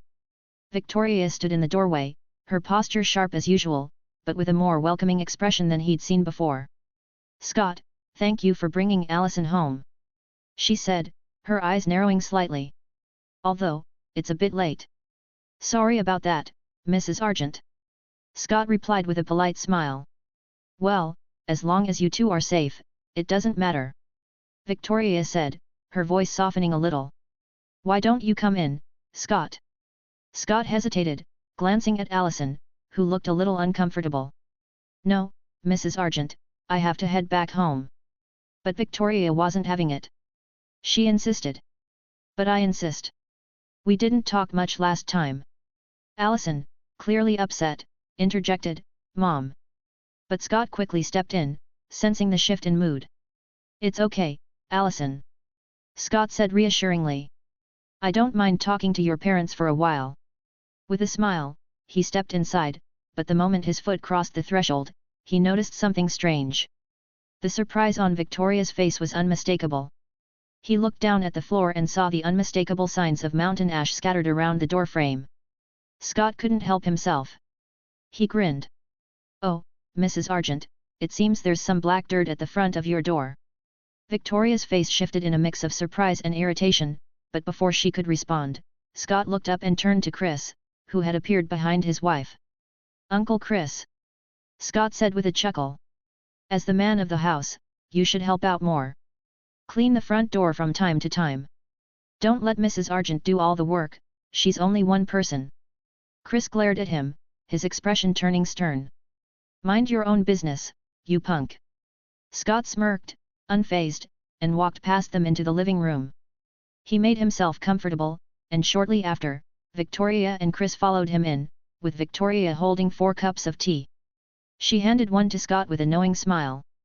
Scott took a sip, eyeing the delicate purple flowers floating in the cup. He raised an eyebrow. Mrs. Argent, what is this? Oh, just some fancy tea I bought in France. She said, her tone light, as though nothing was unusual. Scott took another sip and then pulled a flower from his mouth. I don't know who sold you this, Mrs. Argent, but this flower isn't tea. It's monkshood, a poisonous plant. Don't drink it anymore, and get rid of it. Allison, who had been about to take a sip herself, froze. What? She asked, her voice full of disbelief. What do you mean, monkshood? Scott turned to her and explained, monkshood, also known as wolfsbane, is a toxic plant. It contains aconite. Aconite works by blocking sodium channels in excitable tissues like the heart, muscles, and nerves. It's dangerous. Chris shot him a suspicious glance. How do you know all that, Scott? Scott smiled easily. I work with a veterinarian, remember? He taught me about it after we had to deal with a dog that was poisoned with it. Allison's face turned hard as she stood up. What does this mean, Mom? Victoria's tone shifted, and she tried to remain calm. Sweetheart. Allison's anger flared. Don't sweetheart me, Mom. You know exactly what wolfsbane is, and you know what it does. So, tell me what's going on here. Chris stood up abruptly, his hand reaching for the gun holstered at his side. We just want to make sure you're safe, Allison. That's what parents do. But Allison wasn't buying it. You want to make sure I'm safe, or do you just want to control me? Allison. Victoria said sharply. Watch your tone. But the words didn't hold back Allison's frustration. You know what, Mom? She snapped. Even if Scott is a werewolf, I will still date him. I won't break up with him. Victoria's face hardened. I will not allow that, Allison. We are hunters. Allison's voice grew colder, her eyes flashing with anger. And what are you going to do about it? Slap me again like yesterday? Or imprison me for the rest of my life? Just as the words left her mouth, a crossbow arrow suddenly shot from behind a wall, aimed directly at Scott's leg. But with a speed that took everyone by surprise, Scott caught the arrow mid-flight. Kate emerged from her hiding place, a smirk spreading across her face as she stepped into view. Since Allison already hates me, she said with venom, I'll play the bad guy. Let's see if little Scott here will show us his true face. And although he passed the mountain ash barrier, we now know he isn't normal. No normal person could catch my arrow like that. Chris and Victoria immediately tensed, Chris pulling his gun out of its holster and aiming it at Scott, while Victoria drew a dagger from her belt, her posture defensive. Scott! Chris barked. What are you? Allison turned her gaze from Kate to Scott, but it was the expression on his face that truly unnerved her. The warm smile she had come to know was now gone, replaced by an eerie, almost chilling calm. Before anyone could react, Scott moved with lightning speed. In the blink of an eye, he had Kate by the throat, lifting her effortlessly off the ground. His voice was low and dangerous as he spoke to her, each word dripping with cold fury. You seem to have forgotten something, bitch. Scott growled. What did you think would happen after you shot your arrow at me? I can tolerate Chris and Victoria, they're Allison's parents, and I can feel their genuine care for her. But you? I don't like you. In fact, I hate you for what you did to the Hale family. And if you weren't Allison's aunt, I would have killed you for shooting at me. Chris and Victoria stood frozen in shock, their guns and weapons lowered in disbelief at Scott's speed and strength. They hadn't even been able to react before he had Kate in his grasp. Victoria's voice trembled as she processed what Scott had just said. So you're related to the Hale pack? Scott let out a harsh laugh. No, Victoria, I'm not. Chris took a step forward, his eyes narrowing. Then why are you angry because Kate killed them? Scott held Kate up with one hand like she weighed nothing, his grip tightening. Let's not talk about the fact that Kate here killed innocent people including children when she set that fire. But do you know who Talia Hale was, Chris? Kate, struggling to breathe, managed to choke out a response. Talia Hale was an alpha werewolf. She was dangerous. She deserved to die. Scott's eyes flashed with fury, and before anyone could stop him, he slapped Kate hard across the face. Shut up, bitch. He spat. No one asked you to talk. Allison couldn't bear to look at Kate like that any longer. She rushed to Scott's side. Scott, release her, please. She said. And I promise you, if she tries to attack you again, I won't interfere. You can do whatever you want with her. Scott looked down at Allison, his expression softening slightly. Fine. He said with a resigned sigh. He dropped Kate to the floor, letting her crumple to the ground in a heap. Allison, still shaken, turned to her father, who still had his gun pointed at Scott. Dad, put the gun down. If he wants to hurt you, your stupid gun isn't going to stop him. She said, her voice firm. Chris hesitated for a moment before reluctantly lowering the weapon. Allison then walked over to Scott and sat beside him, her hand resting on his arm. Chapter 49, A Conversation with the Argents. Scott stared at Chris and Victoria, his sharp gaze unwavering as the tension in the room grew thick. I'm sure you know who Talia Hale was, don't you? He asked, his tone edged with meaning. She wasn't just an alpha, she was a guardian, a protector of Beacon Hills. Her teachings were clear, we are predators, but we don't have to be monsters. She kept this town safe for years, up until your crazy sister killed her because she wanted her daddy's attention. Kate sneered from the corner, her voice dripping with disdain. What do you know, you stupid brat? Scott gave her a cold smile, his voice sharp. I know enough, Kate. I know that a monster like Gerard will never love you, no matter what you do. If it benefits him, he'd throw you, Chris, Victoria, or even Allison under the bus without a second thought. Chris's jaw tightened, his knuckles whitening as he clenched his fists. Watch your mouth, kid. That's my father you're talking about. Scott snorted. And you, of all people, know what kind of man he is. Don't you, Chris? Victoria, who had been silent until now, spoke up. Enough about Gerard, Scott. Tell me. What are you? Scott looked at her. Don't worry about what I am, Victoria. All you need to know is that I love Allison, and I mean your family no harm, as long as you don't attack me. And by the way, while Kate's a psychopath, even she wouldn't harm Allison. Gerard, on the other hand, is a different story. If he tries to hurt her or separate me from her, he'll regret it. Victoria's eyes narrowed.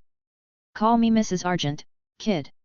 And I'm not going to allow a monster like you to date my daughter anymore. Scott's expression darkened. Sorry, Victoria, but you lost my respect when you tried to poison me. So, I'll call you by your name from now on. As for making me break up with Allison, that's not happening. He turned to Allison, a warm smile breaking through his sharp demeanor. What do you think, Allison? Allison matched his smile, her voice firm as she faced her mother. I won't break up with Scott, Mom. So don't push me to do something drastic. Chris frowned, his voice skeptical. Like what? Allison's grin turned mischievous. Like running away from home and moving in with Scott. Victoria's face paled. You dare? Yes, I dare. Allison replied, unflinching. Besides, why do you hate Scott so much? He's a top student, kind, and, honestly, he's better at your job as hunters than you are. Chris's brow furrowed. What do you mean? Allison folded her arms, her smile triumphant. He killed a ghoul, and remember that boar you couldn't kill? He's the one who killed it. Chris's eyes darted to Scott, his voice filled with disbelief. You killed that boar? You said it was something else. Scott chuckled. What can I say? I'm modest. Allison interjected, her voice playful, added. By the way, do you know there's a vampire killing people in town? Victoria's face hardened. Yes, we know. And Allison, stay away from it. Vampires are extremely dangerous. Allison raised an eyebrow, her tone laced with curiosity. As hunters, what are you doing about it? Chris answered stiffly. We're doing our best to track it down. We found the second victim in the morgue yesterday, and we think the vampire is either working in the hospital or stealing blood from the blood bank. Allison smirked. That's it. Well, then you can stop looking. Scott already killed him. Kate scoffed, her voice dripping with skepticism. What? Stop joking, Allison. I don't know what your boyfriend is, but it's impossible for him to kill a vampire. Even a fledgling vampire is too fast and... Stop talking. Allison snapped, cutting her off sharply. I don't want to hear your voice. Chris's eyes locked onto Scott, his voice steady but edged with doubt. Did you really kill the vampire? When? Scott shrugged casually. 2 nights ago. His name was Eric. He was over 200 years old and very strong. The room fell silent. Chris and Victoria exchanged a glance. They knew how powerful a 200-year-old vampire could be. Chris finally broke the silence. How did you kill him? Scott leaned back, his tone calm and matter-of-fact. I stabbed him with a wooden stake, and he turned to dust. Before anyone could ask more questions, Melissa's voice echoed in Scott's mind. Scott, where are you? It's late. Come back home. He responded telepathically. I'm at Allison's house, talking with her parents. I'll head home right now. Scott stood, brushing off his jeans. Sorry, I have to go. My mom's probably worried. Allison stood with him, her voice firm. I'm coming with you. I don't feel like sleeping here tonight. Chris's voice rose in protest. Allison. No, Dad. Allison cut him off. You just tried to poison him, and your crazy sister shot at him with a crossbow. I don't want to see any of you right now. I'll be back in 2 days, after the winter formal dance. Chris sighed heavily. Fine. Scott, give me your mother's number. Scott eyed Chris with caution, his tone sharp.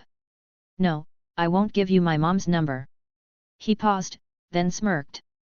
But I'll give you my dad's number. You can call him. Scott gave him the number with a mischievous grin. As they stepped out of the house and into his car, Allison burst into laughter. You're terrible, Scott, giving him your dad's number.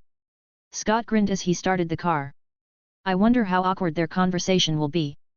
Their laughter filled the car as they drove away, but Allison's expression soon grew somber. Scott. I'm sorry for what they did. Scott reached over, giving her hand a reassuring squeeze. Don't worry about it. They were rude, sure, but they're just trying to keep you safe. And, by the way, don't tell my mom about Kate shooting at me. She looks sweet, but she'd probably kill Kate if she found out. Allison hesitated, then admitted softly, I didn't want to stay there tonight because I'm changing. I'm already feeling feverish, and I'm scared they'll notice and try something. Scott frowned.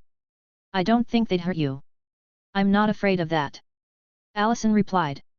I'm afraid they'd try to stop my transformation. Scott smiled, his tone light to ease her nerves. Good luck with that. There's no cure. But, hey, I'm glad you're staying at my place. Too bad you'll be in a deep sleep all night, though. Allison blushed and swatted his arm playfully. You're such a pervert. Besides, your mom will hear everything, so don't even think about it. Scott laughed. I think it's time I bought my own house. Allison giggled. You're 16, Scott. And you need a lot of money to buy a house. Scott smirked. Didn't I tell you? When I killed that vampire, I found a bank card with $100 million on it. That's why Deon's out of town. He's helping me make the money legally mine. Allison's jaw dropped. You're rich now? Then you definitely need to buy a house for us. She winked at him playfully. Scott grinned. As soon as the money's mine, I'll do it. When they arrived at Scott's house, Melissa greeted them at the door. Allison, you're back. Allison nodded.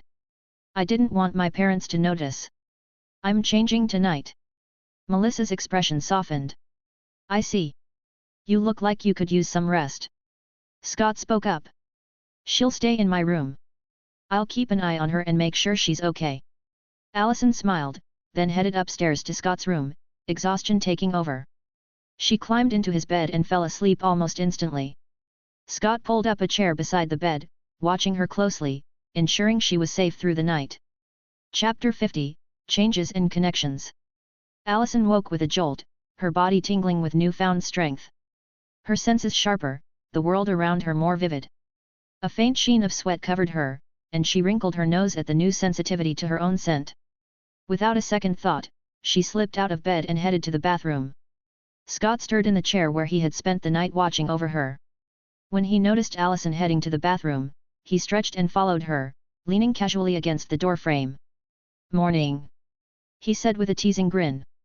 How about I join you, and don't worry, my mom won't hear us. She's still asleep.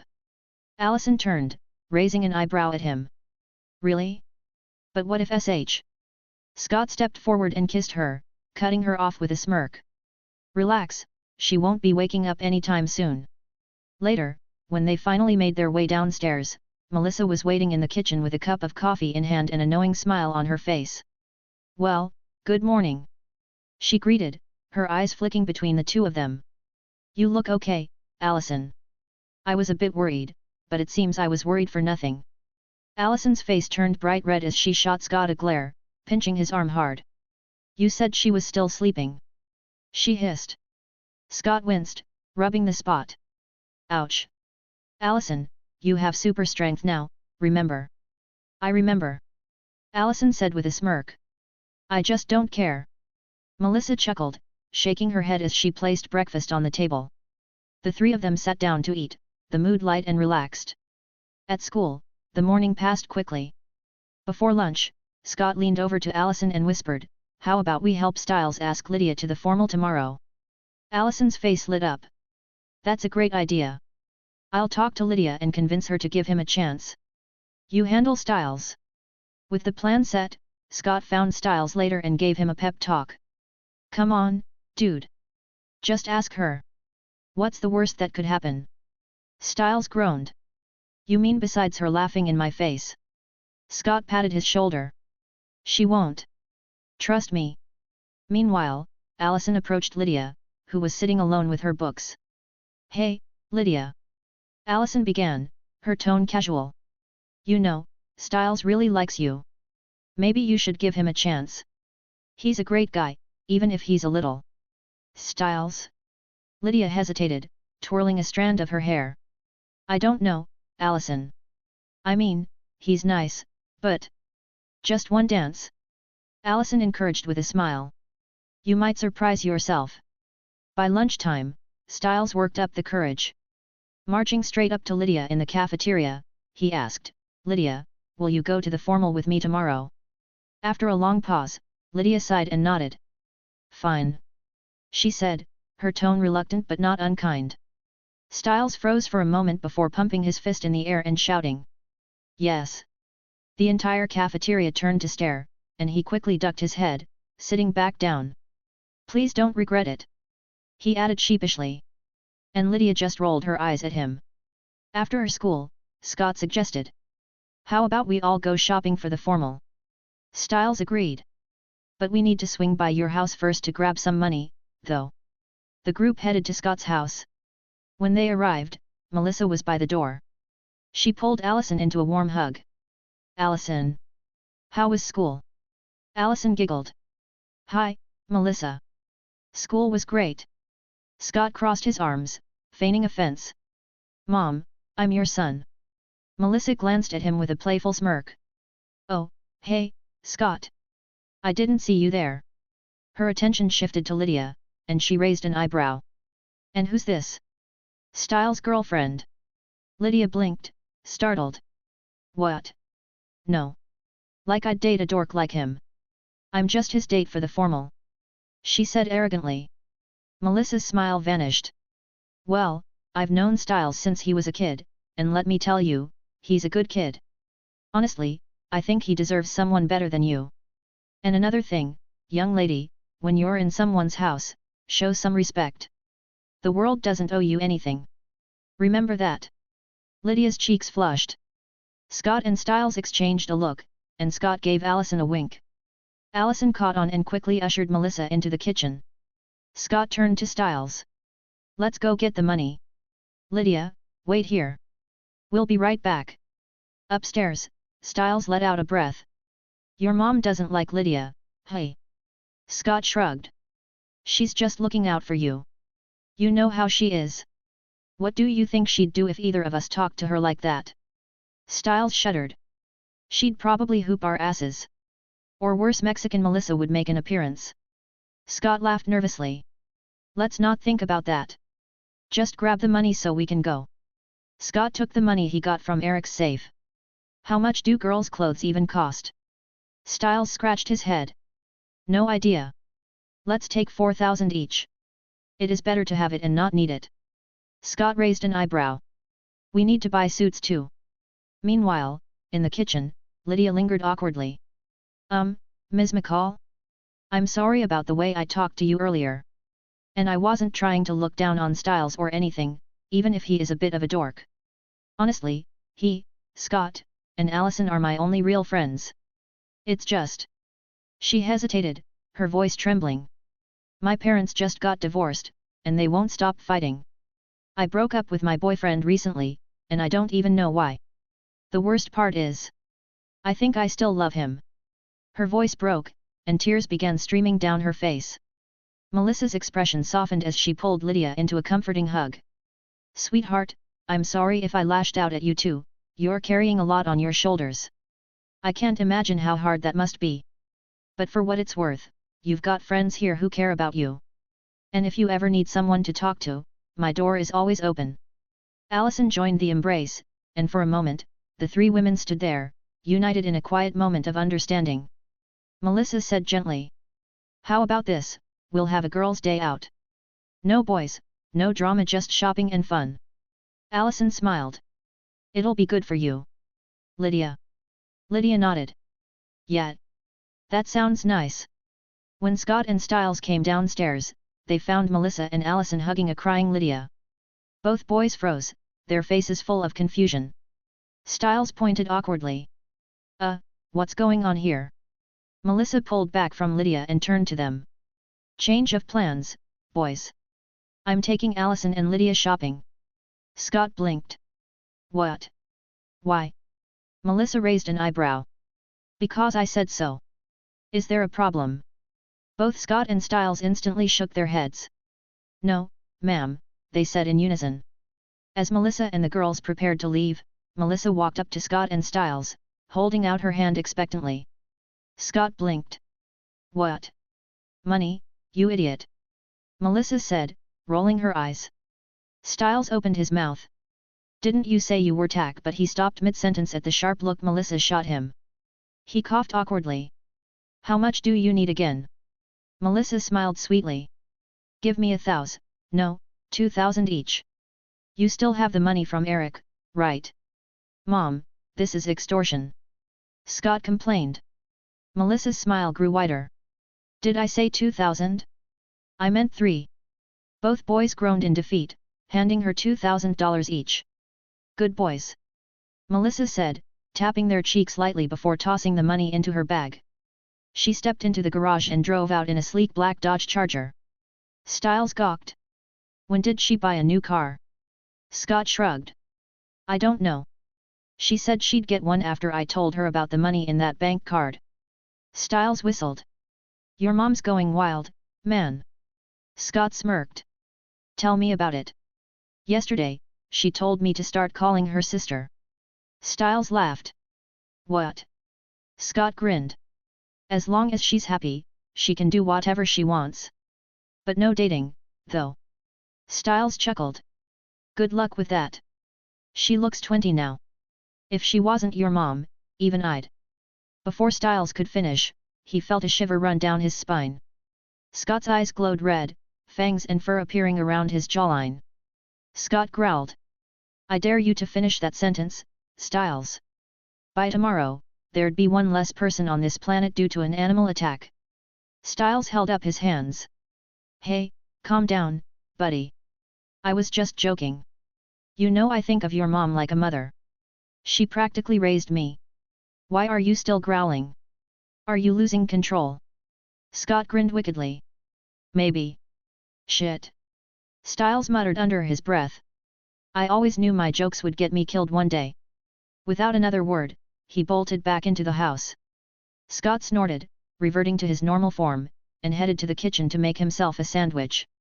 After a while, Styles peeked into the kitchen. Hey, what are we eating? Scott didn't look up, passing Styles a sandwich. Thanks. Styles muttered, taking a bite.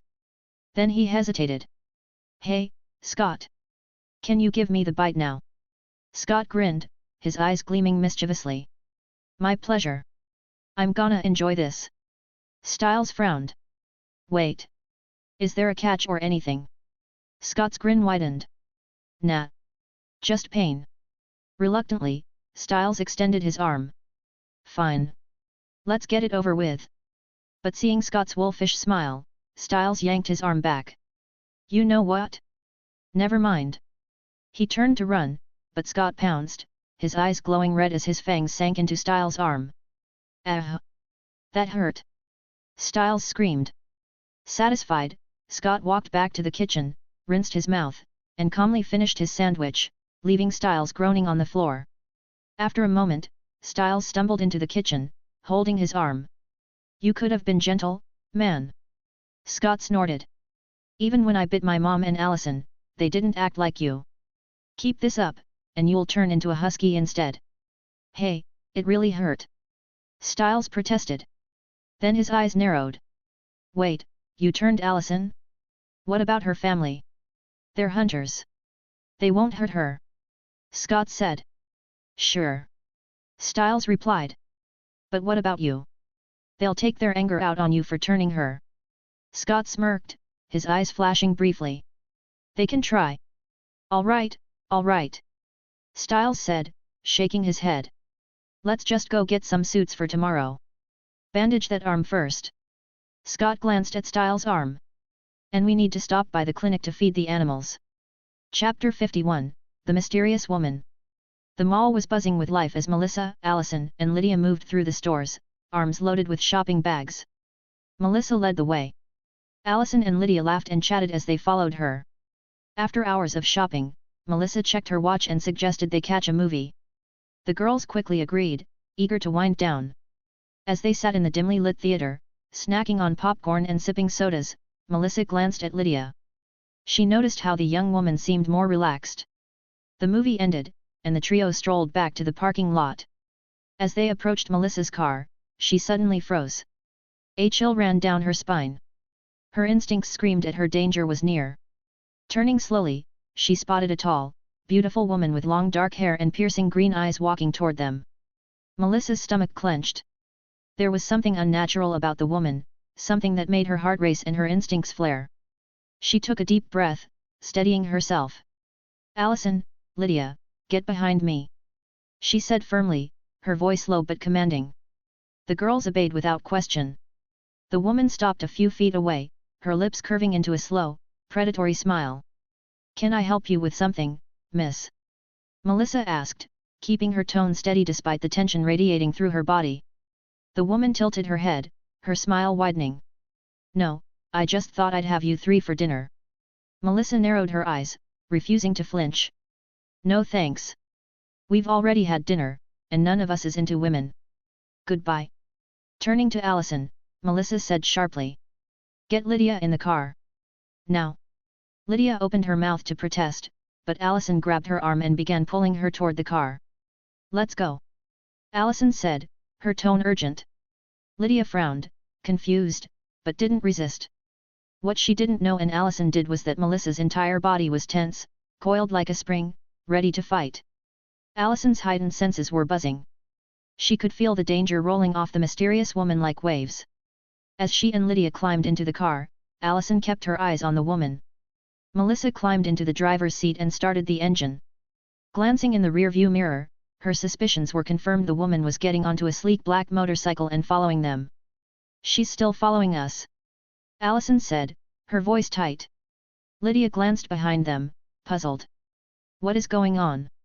Why is she following us? And why are you two acting like we're in an action movie?" "That woman is dangerous, Lydia. That's all you need to know for now," Allison said sharply. Melissa kept her focus on the road, her grip on the steering wheel tight. "What are we going to do, Melissa? Should we call Scott?" Allison asked. Melissa nodded her head. "Yes.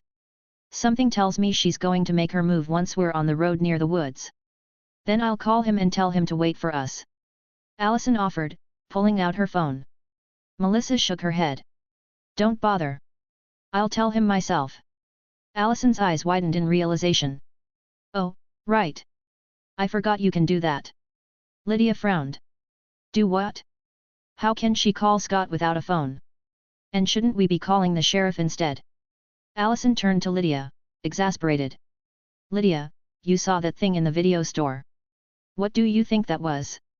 And don't tell me it was a mountain lion because you and I both know it wasn't." Lydia folded her arms stubbornly. "It could have been a black bear." Allison groaned. "No, it wasn't. Remember that book I was reading, the one with the picture of the wolf standing on two legs?" "I don't know what you're talking about," Lydia said, her voice defensive. Melissa had enough. "Lydia, look at me," she ordered, her tone leaving no room for argument. When Lydia turned, she saw Melissa's eyes glowing a fierce red. Her mouth opened in a silent scream of recognition. You were the one I saw in the video store. You killed that man." Allison smacked Lydia lightly on the head. "No, she's not the one you saw that night." Melissa sighed. "Don't be afraid, Lydia. Allison, tell her everything before we reach the woods. She needs to be ready for what she's going to see." Reluctantly, Allison began explaining everything: the supernatural world, werewolves, hunters, and the dangers lurking in Beacon Hills. Lydia sat frozen, her mind racing as she tried to process it all. Meanwhile, Scott and Styles were finishing up their errands. After buying their suits and dropping off dinner for Styles' dad, they stopped at a diner for a late meal.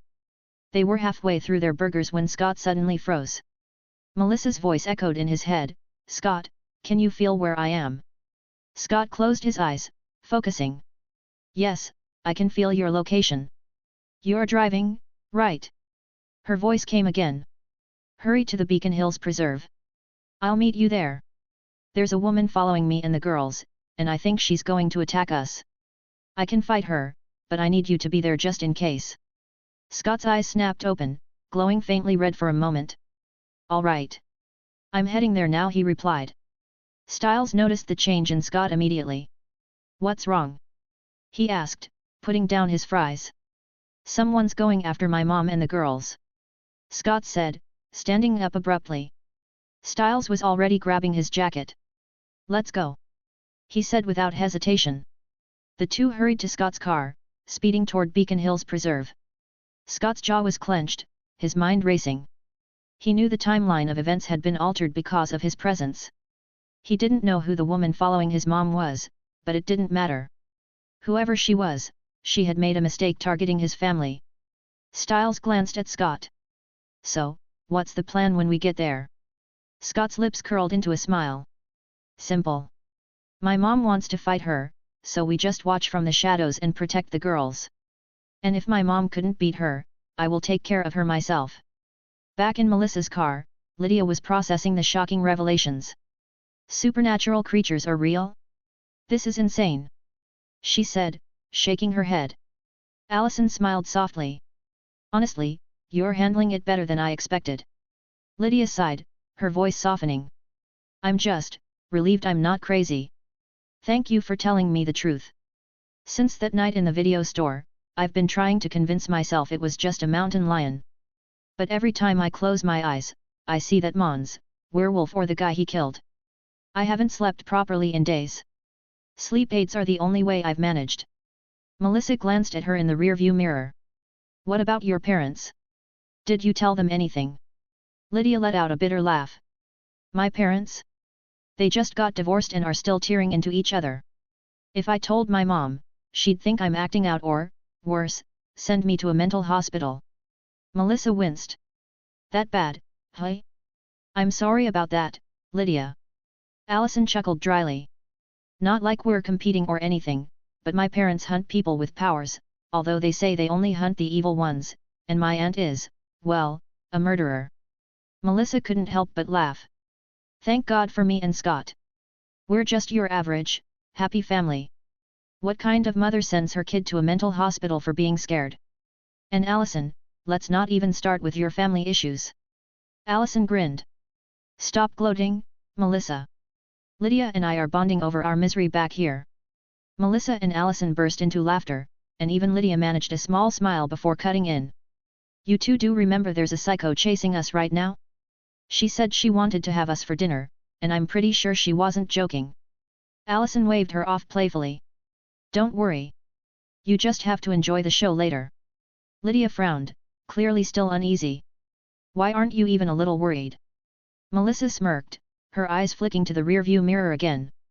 "Because I'm strong and dangerous. And even if I couldn't defeat her, Scott will handle it. Here's the thing, Scott doesn't like it when people mess with his mom. And this woman? She's trying to hurt not just me, but Allison too. If I don't finish her, Scott definitely will, and when he does, you might want to look away." Lydia's jaw dropped. "Are we talking about the same Scott? He seems so harmless." Melissa chuckled. "That's what I thought too until a vampire attacked me a few days ago. Scott wouldn't let me watch what he did to him, but when he was done, the guy was unrecognizable." Lydia stared at her. What did he do?" Melissa kept her eyes on the road. "Nothing much. He just beat the vampire until he couldn't heal anymore, then broke his spine and all four of his limbs." Lydia paled. "That's awful." Allison smiled slyly. "I've seen that side of him too. He didn't beat anyone up in front of me, but when he got angry at Peter, I couldn't help thinking, damn, he's so hot right now." Lydia smirked. "So, you like bad boys?" Allison's face softened. "No. I just like Scott. I mean, I love Scott." Before Lydia could tease her further, Melissa cut in. All right, girls, fun time's over. She turned the car onto a dirt road and pulled into a small clearing in the forest. Shutting off the engine, she got out, motioning for the girls to follow. Do you see that big tree over there? Melissa asked, pointing ahead. Allison and Lydia both nodded. Go over there and watch from behind it. Don't worry too much, Scott's already here. He just doesn't want to scare our guest off by showing himself early. Allison nodded, grabbing Lydia's hand and dragging her toward the tree. They hid behind it, peeking out cautiously as the mysterious woman arrived on her motorcycle. She stopped in front of Melissa, removing her helmet with a dramatic flourish. From his hiding spot in the shadows with Styles, Scott's voice sounded telepathically in Melissa's mind. Ask her why she's targeting you three. You can fight her if you want to, but be careful. Got it. Melissa replied. She took a step forward, her voice calm. Who are you, and why are you following us? The woman smiled, her teeth glinting in the moonlight. I already told you I want to have you three for dinner. I haven't eaten in a long time. Melissa narrowed her eyes. That's not what I meant. Why us? There were plenty of people at that parking lot. Why target us specifically? The woman's smile twisted into something darker. Her tongue flicked out, long and forked like a snake's. Because you three have powers. My favorite meal is creatures with supernatural abilities. How do you think I stay so youthful? Melissa's jaw tightened. I see. Just then, the woman moved fast. Too fast. She darted toward Allison and Lydia like a blur. But before she could reach them, a powerful kick slammed into her side. The impact sent her flying, tumbling through the air until she crashed into a tree, shattering it with the force. The woman groaned, staggering to her feet. Her shoulder hung at an unnatural angle, but with a sickening crunch, she popped it back into place. Her body healed almost instantly, and she smirked at Melissa. I thought you were strong, but I didn't expect this. Melissa smirked back, her eyes glowing crimson. No, bitch. You didn't think at all when you decided to attack us. Chapter 52, The Lamia. The air in the forest crackled with tension as Melissa faced the snake-like woman who had been relentlessly pursuing her and the girls. The snake woman smirked, her voice dripping with mockery. I love it when my prey fights back. Yet, deep inside, her confidence wavered. Damn it. It seems I bit off more than I can chew this time, she thought, masking her doubt with arrogance. The woman shifted her stance, readying to attack, but Melissa was faster. Before the serpent could react, Melissa surged forward with blinding speed, her fist colliding with the woman's stomach. The force of the punch sent her skidding backward, her boots tearing into the dirt until she came to a stop. She clutched her stomach, coughing up greenish bile that sizzled as it hit the ground. You're going to regret that. The woman hissed, wiping her mouth with the back of her hand. Her gaze locked onto Melissa, hatred burning in her snake-like eyes. I'm going to enjoy devouring you, bitch. The woman's form began to shift. Dark brown scales erupted across her skin, glinting like armor under the moonlight. Her face contorted, elongating into a grotesque snake-like visage with slit pupils and sharp fangs. Her legs fused together, forming a powerful, coiled tail that struck the ground with a heavy thud. The snake woman hissed and darted toward Melissa with unnatural speed. As she closed the distance, she spat a cloud of venomous mist aimed directly at Melissa's face. But Melissa, an alpha with the speed of a vampire, easily dodged, moving like a blur. The woman snarled in frustration, her forked tongue flicking out as she turned her sights on Lydia and Allison. Without hesitation, she sped toward them, her massive tail tearing through the underbrush. Not so fast. Melissa growled. She lunged, grabbing the snake woman by the neck and yanking her backward. The serpent only laughed, her grip tightening around Melissa's arm. Caught you. She sneered. Now you're dead. Before Melissa could react, another cloud of poisonous mist enveloped her face. From their hiding spot behind a tree, Styles watched in horror. Oh no. Scott, your mom's poisoned. You need to save her. Scott didn't flinch. Relax, Styles. We are immune to poison. Lydia clutched Allison's arm, her voice trembling. She's in trouble. Allison, however, remained calm. Don't worry. If Scott hasn't moved, it means Melissa's fine. Trust him. The snake woman cackled, convinced she had won. But her laughter faltered as she noticed Melissa's glowing red eyes piercing through the mist. Surprise!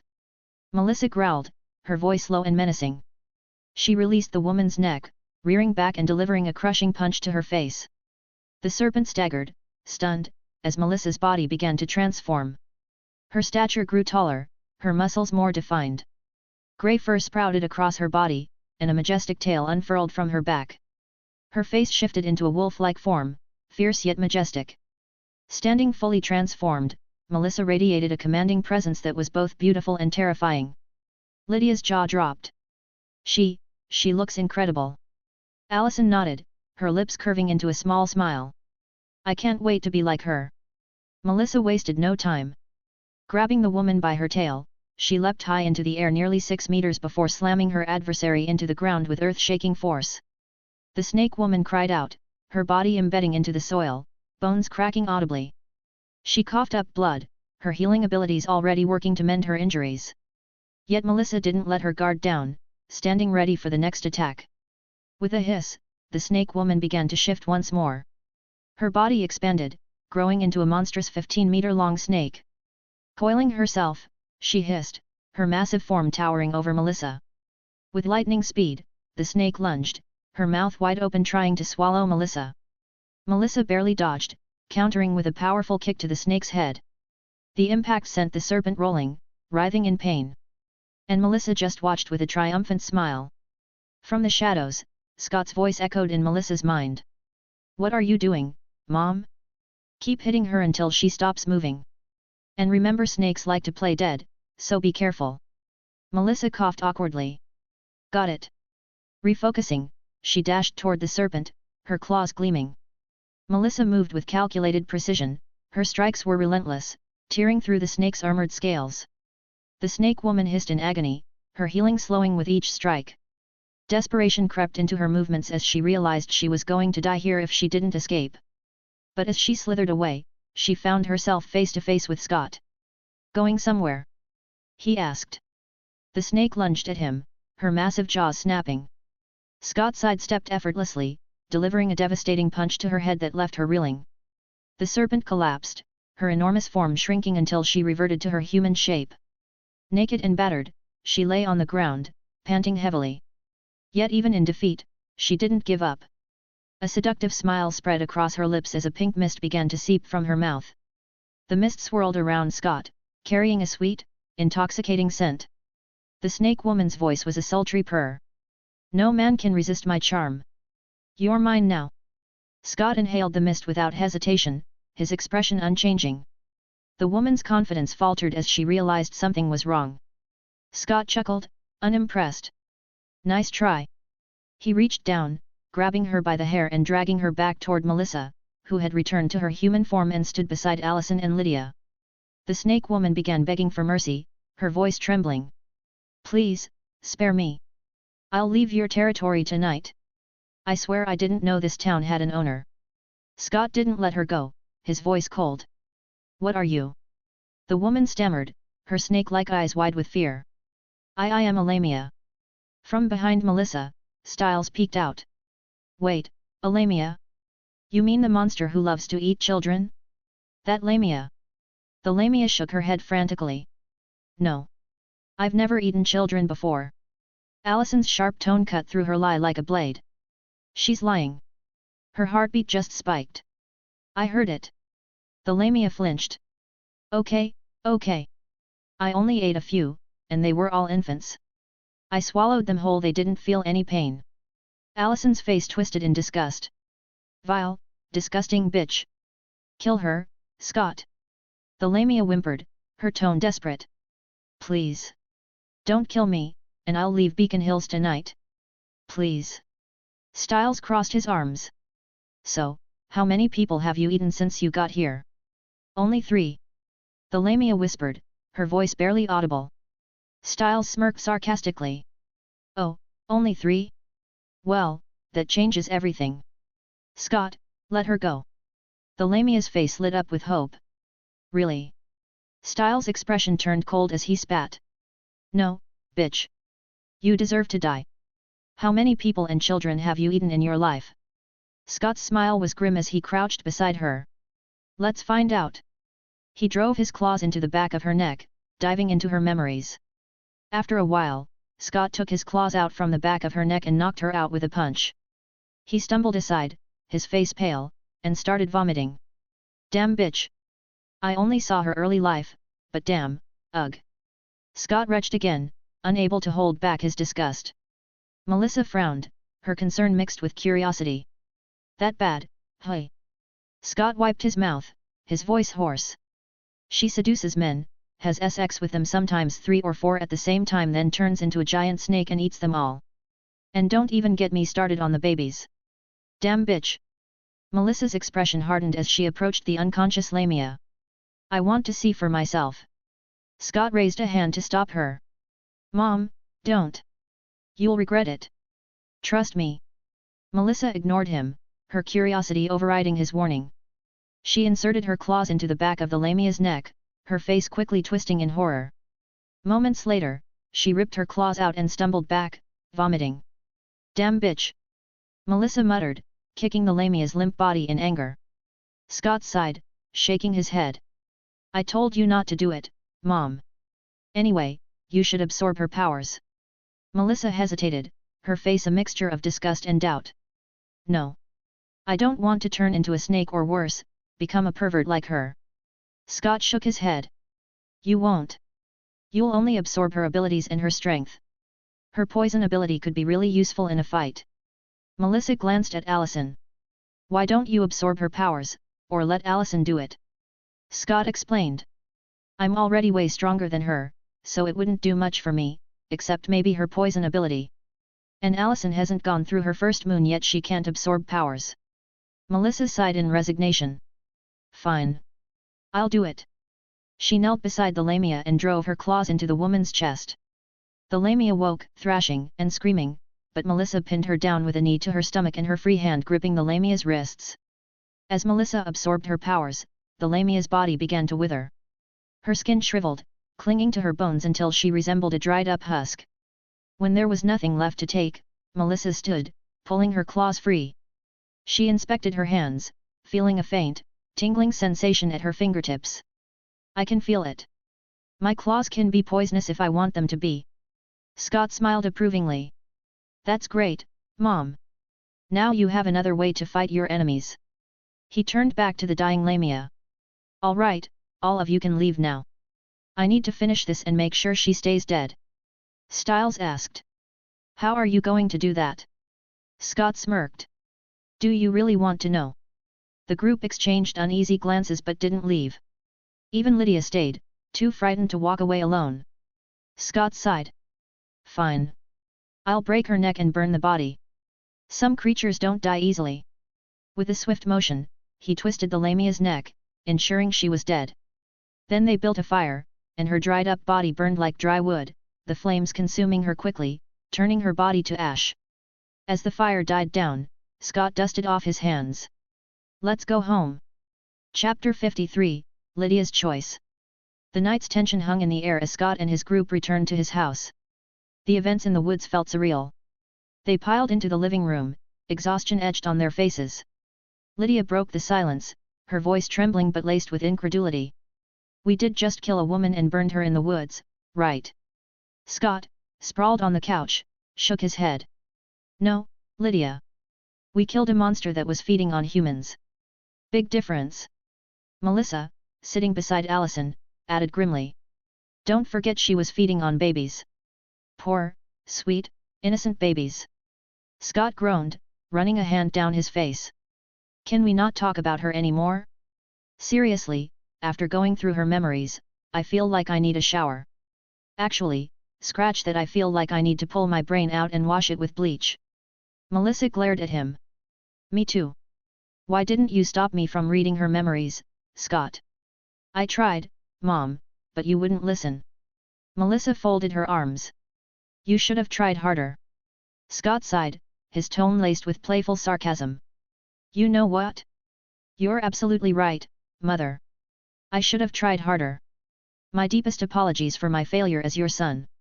He gave her a theatrical bow, earning a half-hearted smirk from Melissa. Then Scott stood, brushing his jeans off. Okay, I need a shower. I feel disgusting. Allison, care to join me and scrub my back?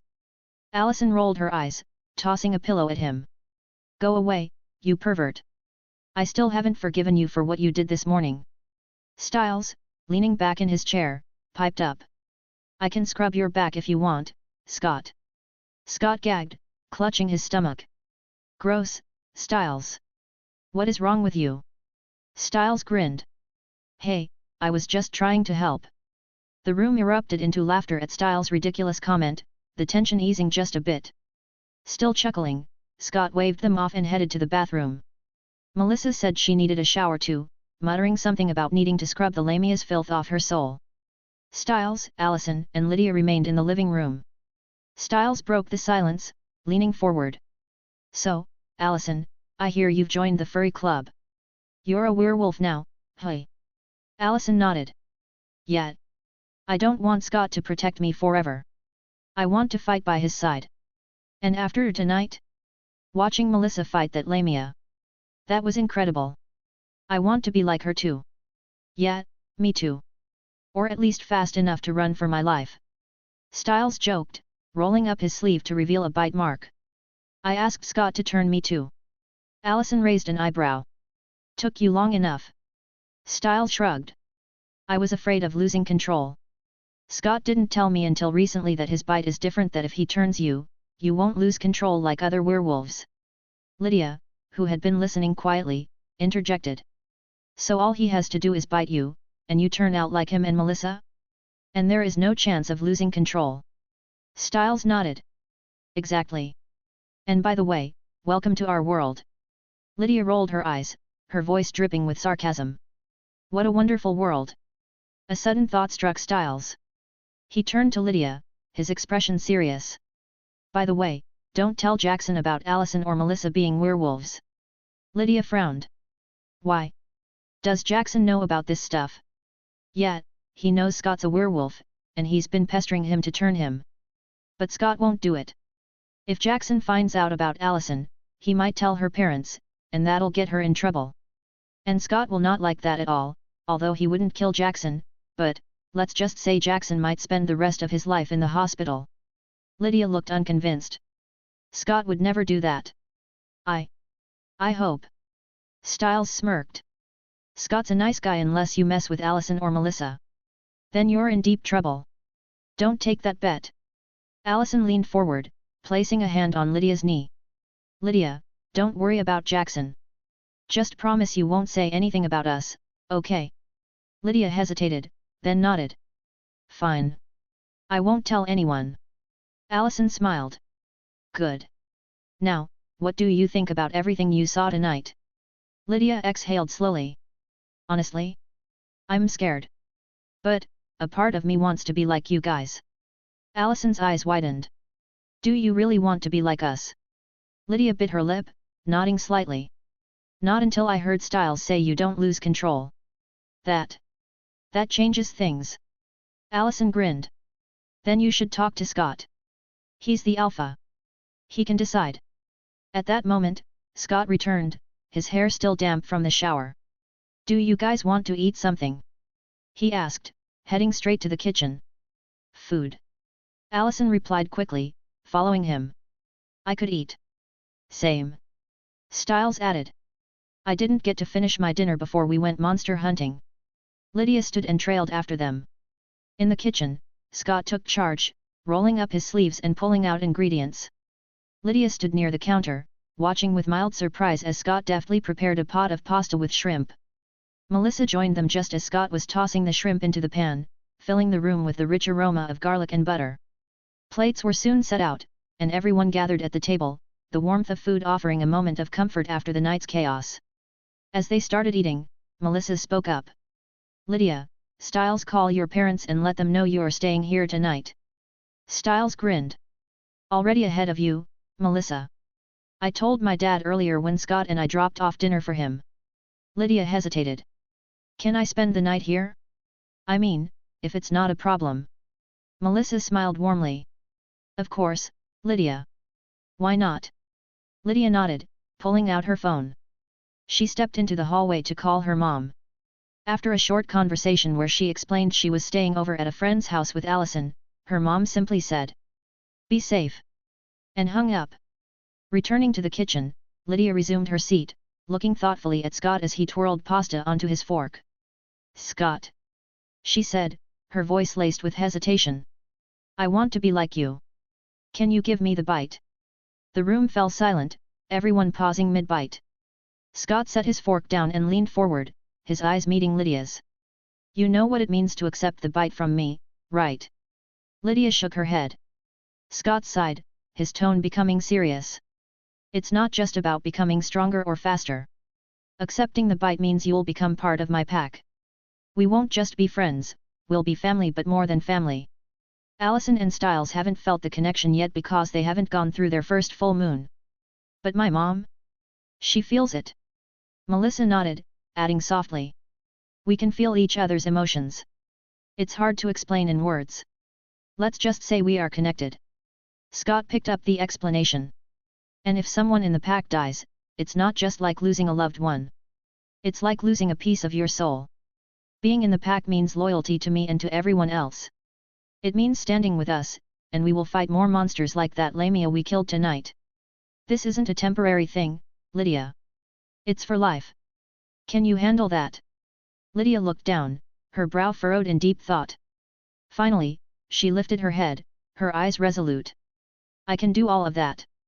As long as you guys don't give up on me, I'll never give up on you.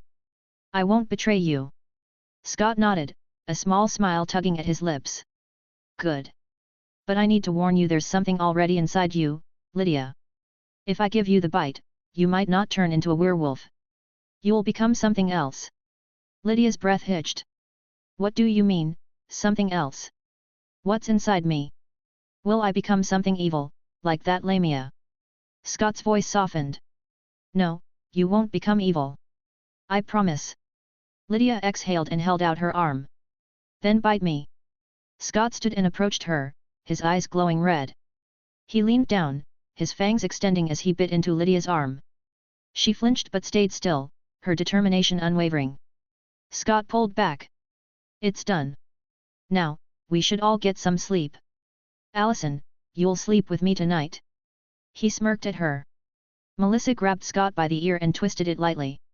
"Allison will look after Lydia tonight and make sure she's okay. They'll stay in the guest room on this floor. As for you, idiot, you will take care of Styles in the room he usually sleeps in." "Ow, ow. Okay, okay, stop twisting my ear," Scott protested. "I'll babysit stupid Styles." Melissa let him go with a satisfied nod. Scott, rubbing his ear, glared at Styles, who was laughing at him. "Come on, let's go upstairs." Still chuckling, Styles followed Scott upstairs. He flopped onto the bed, falling asleep almost immediately, his snores filling the room. Scott sat in a chair by the window. Downstairs, Melissa guided Lydia and Allison to the guest room. She checked on Lydia, making sure she was comfortable, then smiled at both girls. "Good night, girls." "Good night, Melissa." They replied in unison. And Melissa headed to her own room. Chapter 54, A Morning of Transformation. The next morning, Styles woke up with a jolt. He blinked a few times, taking in the brightness of the room, and then noticed the changes in his body. His senses were sharper than ever. He could hear the faint chirping of birds outside, see the smallest details on the ceiling, and even smell the faint scent of Melissa's coffee brewing downstairs. An excited grin spread across his face as he bolted out of bed. "This is amazing," he whispered to himself before running to Scott's room. He didn't bother knocking. Instead, he burst through the door, practically bouncing on his feet. "Scott! Wake up!" Styles shook his friend vigorously. "Dude, I can feel it. I'm super strong. I can see better. I can smell everything." Scott groaned, his face buried in his pillow. After keeping an eye on Styles all night, he just went back to his room to take a nap. "Styles, why are you so loud this early in the morning? And if you can smell everything, why can't you smell your own scent? You stink, buddy." Styles paused and sniffed his shirt. His face scrunched up. "Oh, that smell is coming from me? Well, still. This is incredible.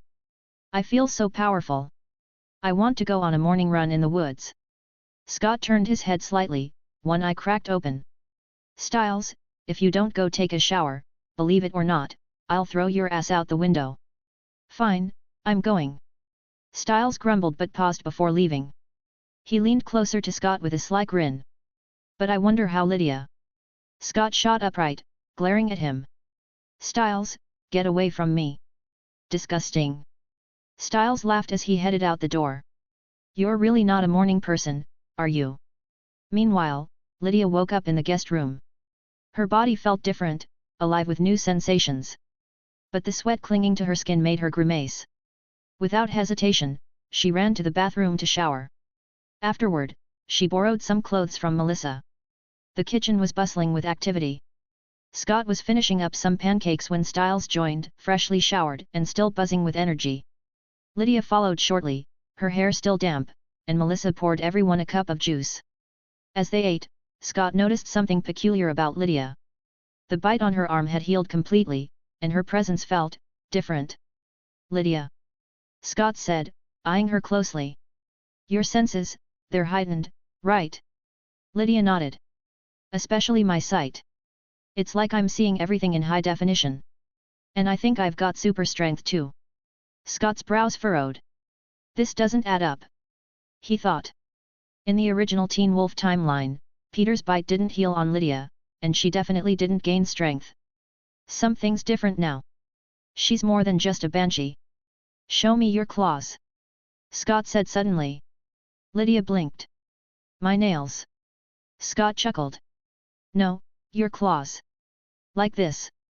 He showed her his sharp black claws. Lydia's eyes widened. Oh, right. I forgot I can do that now. But, how do I make them appear? And does it hurt? Allison stepped in, her voice soft but encouraging. It's easy. Just will them to come out, and they will. And no, it doesn't hurt. She demonstrated, her own claws extending gracefully. They were white. Styles, not wanting to be left out, concentrated hard. A moment later, his claws appeared. Oh, I did it. And it didn't hurt at all. Finally, Lydia tried. After a few moments of focus, sleek black claws extended from her fingers. Oh, it's easy. She said, admiring them. But her smile faded as she frowned. Why are my claws black? This is not pretty. Scott grabbed her hand, examining her claws closely. His expression grew serious. Lydia, these aren't claws. These are talons. Allison leaned over, taking Lydia's other hand and comparing her claws to her own. Scott's right. Yours are different from ours. Lydia stared at her hands, her voice trembling slightly. Talons? Like a bird's claws. Scott nodded. Yes. You're not a werewolf. You're something else. We'll have to wait until the full moon to find out for sure. Panic flashed in Lydia's eyes. Am I going to turn into something evil? Scott gave her a reassuring smile. Relax. You're not. If you were, I'd feel it. Lydia tilted her head. What do you mean, you'd feel it? Scott sighed, searching for the right words. It's hard to explain. It's a primal instinct. He turned to Melissa. Mom, how did you feel when you first met that lamia yesterday? Melissa thought for a moment before responding. At first, I felt danger. Then, an overwhelming impulse to attack her. It was like something inside me was urging me to kill her. It was like you said, instinct. Scott nodded. That instinct tells us when something is evil. And now that you've seen her memories, do you understand that feeling? Melissa's face hardened. Yes. If I ever feel that again, I'll know for sure the creature is evil. Scott turned back to Lydia. I don't feel anything like that from you. So, you're safe. Maybe you're something cute, like a were chicken. Styles burst out laughing, imagining Lydia as a red chicken. Lydia shot him a glare. Styles, do you want to go to the dance alone? Sorry. I'll shut up. Styles said quickly, his laughter dying down. Lydia smirked. I think someone as awesome as me could only be an eagle. Scott chuckled. We'll find out what you are during the next full moon. Melissa checked the time and clapped her hands. All right, kids. Time for school, or you'll be late. After school, Scott decided it was time for a fresh haircut. He stopped by a local barber shop, where the stylist worked magic, leaving him with a sharp, clean look. Feeling confident, Scott went home and changed into the suit he'd bought the day before. The fit was perfect, accentuating his broad shoulders and lean frame. He waited in the living room, fiddling with his cuffs, until Allison came downstairs. The moment she stepped into the room, Scott froze. She was wearing a stunning red dress that hugged her figure in all the right places. Her hair flowed in soft waves, and her smile lit up the room. Scott's breath hitched. "You look gorgeous. I think I'm falling in love all over again." Allison blushed, a soft smile playing on her lips. "You look good too." Scott leaned down and kissed her gently. "Shall we go, my princess?" "We shall," Allison replied with a giggle. As they walked to the door, Scott turned to Melissa. "Bye, Mom." Melissa smiled warmly. "Bye, kids. Have fun." Chapter 55, The Winter Formal. Arriving at school, Scott pulled into the parking lot smoothly. The engine purred to a stop, and he got out with a grin. Walking around to the passenger side, he opened the door for Allison with a flourish, earning a playful smile from her. "Such a gentleman," she teased, stepping out gracefully in her stunning red dress. "Only for you, my princess," Scott replied with a wink, closing the door behind her. Hand in hand, they walked into the school gym, transformed into a vibrant, colorful space for the dance. The music was loud, the lights were dim, and the atmosphere buzzed with youthful excitement. Inside, they met up with Styles and Lydia. Styles was bouncing on his feet, clearly thrilled to be there, while Lydia looked as effortlessly elegant as ever. Styles exclaimed, pointing at Scott. "This is what I'm talking about. You clean up nice, man." Scott chuckled. "Told you I'd bring my A-game. But you're not looking too shabby yourself, Styles." "Thanks. Lydia helped me," Styles said proudly. "Clearly," Lydia said with a smirk. "I couldn't let him embarrass me." The four of them moved onto the dance floor, letting the music guide their movements. Styles was surprisingly good at keeping up with Lydia, who seemed to be enjoying herself despite her usual aloof demeanor. Scott and Allison danced close, their bodies moved in perfect harmony, each step echoing the unspoken connection between them.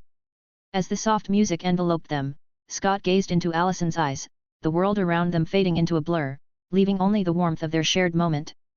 Not far away, Jackson stood by the food table, watching the scene unfold. His date, some cheerleader whose name he couldn't remember, was talking, but he wasn't listening. His eyes zeroed in on Scott.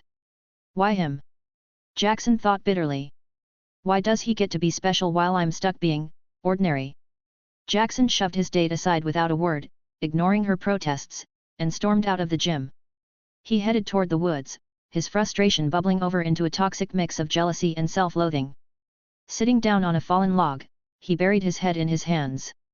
He whispered to himself. "I want to be like him. I want to be a werewolf." His mind raced with the possibilities. The Hales. They could do it. They could give him what he wanted. His jaw clenched as determination settled in. Back to Styles and Lydia, while they were dancing, Lydia leaned in and spoke softly, her words catching him off guard.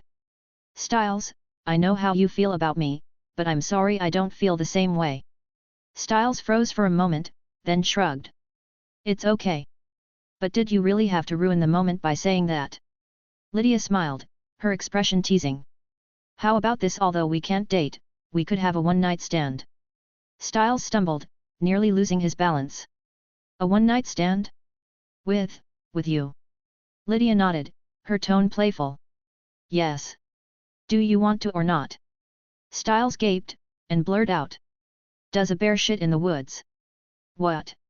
Lydia raised her eyebrow. "I mean, yes. Yes. Definitely yes." Styles panicked and said quickly. Scott, who had been listening from a distance with Allison, couldn't help but chuckle. "What an idiot!" he muttered. Allison shook her head with an amused smile and kept dancing with Scott. After a while, Scott and his friends walked out of the gym, their laughter still echoing in the crisp night air. They had just finished taking pictures and were heading toward their cars when a distant shout caught their attention. "Who's that?" Allison asked, her brow furrowing as she glanced toward the woods. Lydia recognized the frantic voice. "It's Jackson," she said, her tone shifting from relaxed to wary. The group exchanged looks before quietly moving toward the sound. They stayed low, sticking to the shadows as they got closer. From a distance, they saw Jackson standing at the edge of the woods, yelling into the trees. He was pacing, his movements erratic. Earlier, before Scott and his group heard him yelling, Jackson spotted two glowing red lights in the darkness. His breath hitched. Not lights, eyes. Red glowing eyes. He thought, his heart pounded with excitement. His heart raced with excitement. "This is it," he muttered, standing up. "The werewolf who will turn me. Come on!" He yelled into the trees. "I'm ready. Make me like you." His voice cracked with desperation as he fell to his knees. Tears streamed down his face. "Please," he begged, his voice trembling. "I'll do anything." The red eyes grew closer, piercing through the fog. Jackson's breath hitched. His dreams seemed within reach. But as the figure stepped into the light, his heart sank. It wasn't a werewolf. The red lights were targeting lasers, not eyes. Jackson froze as Chris Argent stepped out from the shadows, flanked by two hunters with assault rifles. Chris's cold gaze bore into Jackson. "Unfortunately, kid, I can't give you what you want." His voice was calm. "But I think you can help me." Jackson froze, his knees still in the dirt. "Help you?" he stammered. Chris crouched down, leveling his gaze with Jackson's. "I know Scott is something more than just a human. I just don't know what he is, but you know, don't you? What Scott is? Tell me." Fear gripped Jackson. The barrel of Chris's gun was only inches from his face. He nodded slowly, swallowing hard. "He's a werewolf. He and his friend Derek Hale." Chris straightened, a grim smile on his face. "Good. Now, go back to the dance and be a normal kid." Jackson's voice shook. "Don't tell him I told you." Chris's smile didn't falter. "Of course not. Now go." Jackson hesitated, but a sharp look from Chris sent him scrambling back toward the school. Just as he reached the edge of the woods, Scott, Allison, Styles, and Lydia emerged from the shadows. Scott wasted no time. He marched up to Jackson and, with a single punch, knocked him to the ground. "That's for selling me out," Scott growled, his voice low and dangerous. "Now roll before I do something I'll regret." Jackson didn't argue. He scrambled to his feet and ran, his face pale. Allison turned to her father, her eyes wide with shock and anger. "Dad, what are you doing? Why are you asking about Scott?" Chris's expression softened as he addressed her. "Sweetheart, it's my job. And now that I know he's a werewolf, you can't be with him. It's too dangerous." He gestured to one of the hunters behind him. "John, take Allison home." The man stepped forward, reaching for Allison's arm. But before he could touch her, Scott grabbed his wrist and squeezed. There was a sickening crack as John's arm broke under Scott's grip. With a flick of his hand, Scott tossed him aside like a rag doll. Scott took a deliberate step closer to Chris, his voice was calm. "You've misunderstood something, Chris. I'm not a bad person," he said. "I don't go around killing people. But don't mistake that for weakness. I'm not a pushover either." Chris's jaw tightened, but he held his ground, glaring back at Scott. Scott's eyes glowed red, burning brightly in the dim light. "And let me make one thing clear, I'm not Derek Hale. You don't get to bully me or hurt my family and think I'll run when I see you or your hunters. That's not happening." The 6 hunters around Chris raised their weapons, aiming directly at Scott. "Wrong move," Scott muttered under his breath. Before they could react, Scott vanished, disappearing from their sight.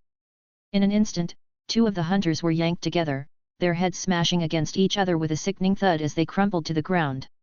Scott reappeared beside another hunter, his fist connecting with a solid punch that sent the man flying into the air before landing with a painful crash against a tree. Chris frantically pulled out a flash grenade and hurled it toward Scott, but Scott closed his eyes just before the blinding light erupted. When the flash faded, Scott was already in front of 2 more hunters, punching them simultaneously with devastating force. Both were launched backward, hitting trees and collapsing unconscious. The final hunter barely had time to turn before Scott appeared behind him, gripping his head and slamming him into the ground with a bone-rattling impact. Now, only Chris remained. Scott appeared in front of him and snatched the gun from Chris's hands before he could raise it. With an almost casual motion, Scott crushed the weapon into a ball of mangled metal and let it fall to the ground. Then, Scott began to shift, his human form dissolving into something primal. Black fur rippled across his body, his towering wolf form casting a long shadow under the moonlight.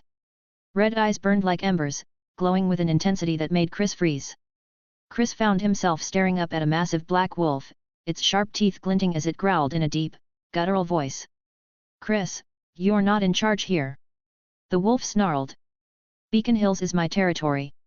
And if I ever feel like the Argent family doesn't belong here, I'll make sure you leave." The wolf leaned closer, its hot breath fanning Chris's face.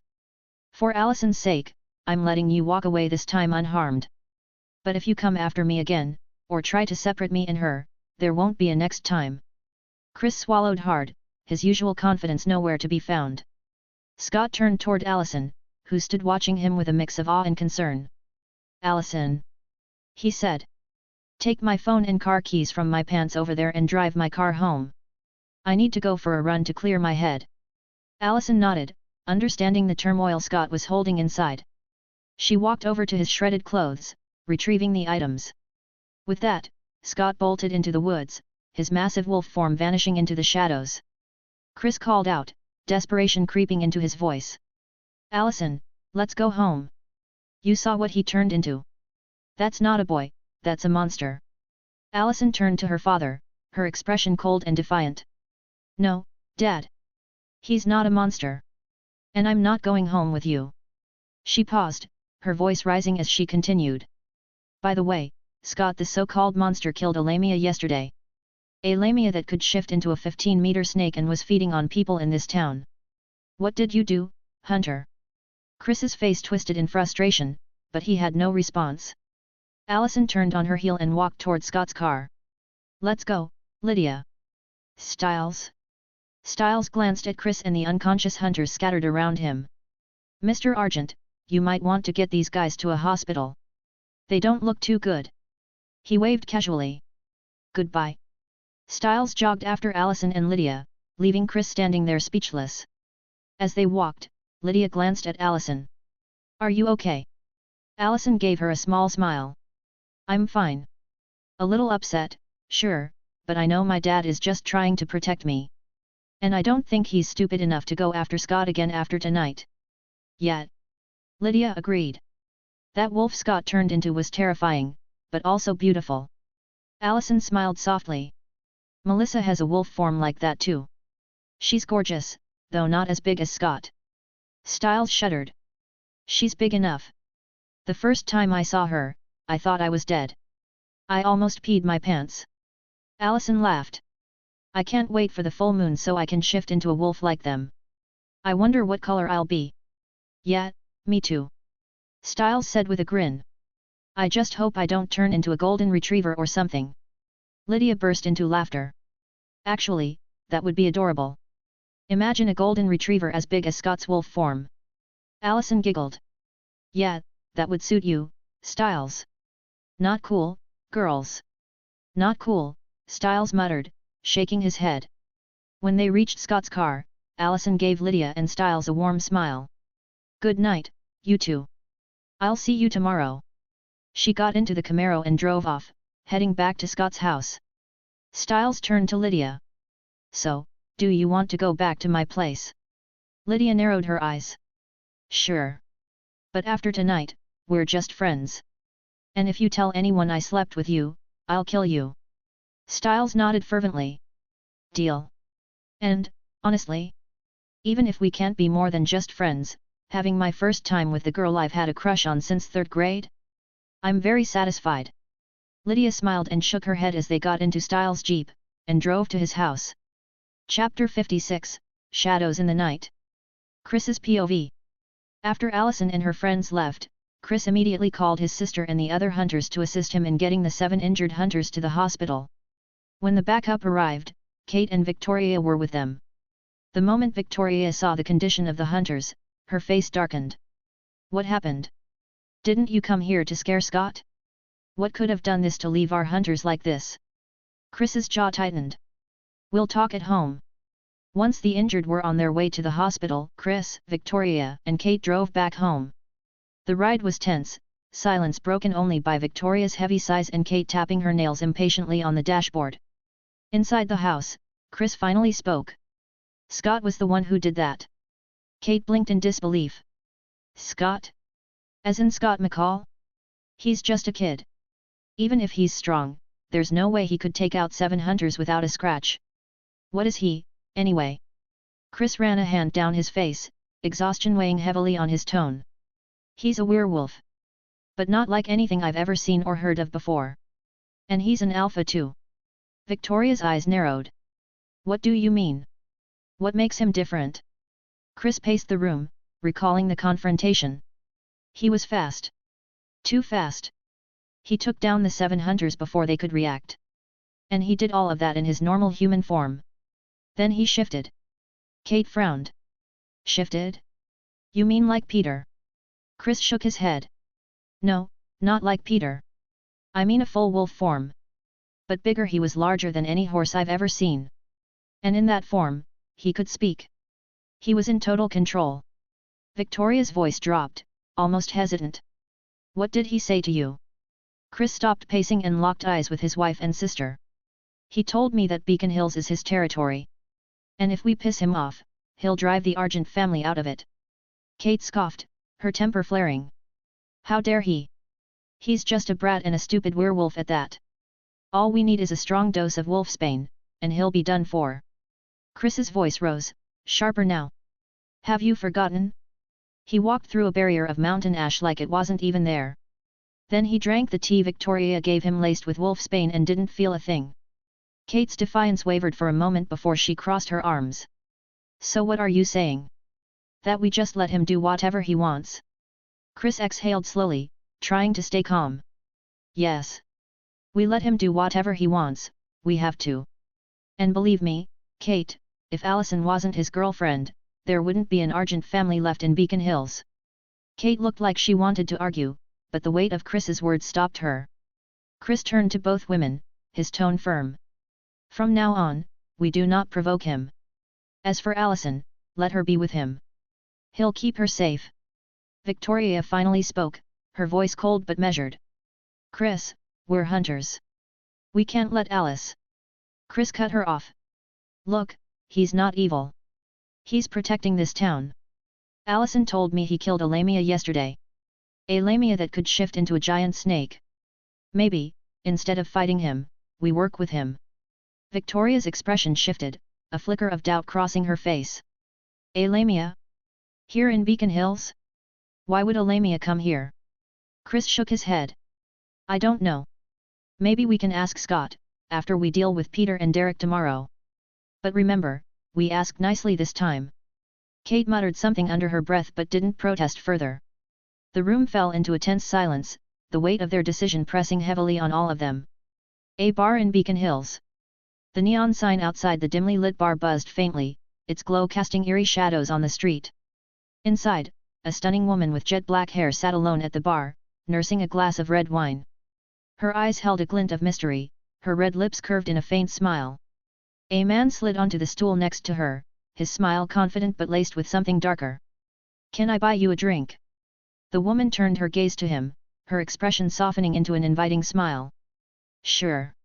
After a few exchanged words and coy laughter, the man leaned closer. What's your name? She swirled the wine in her glass, the deep red liquid catching the light. Cassandra. She replied smoothly.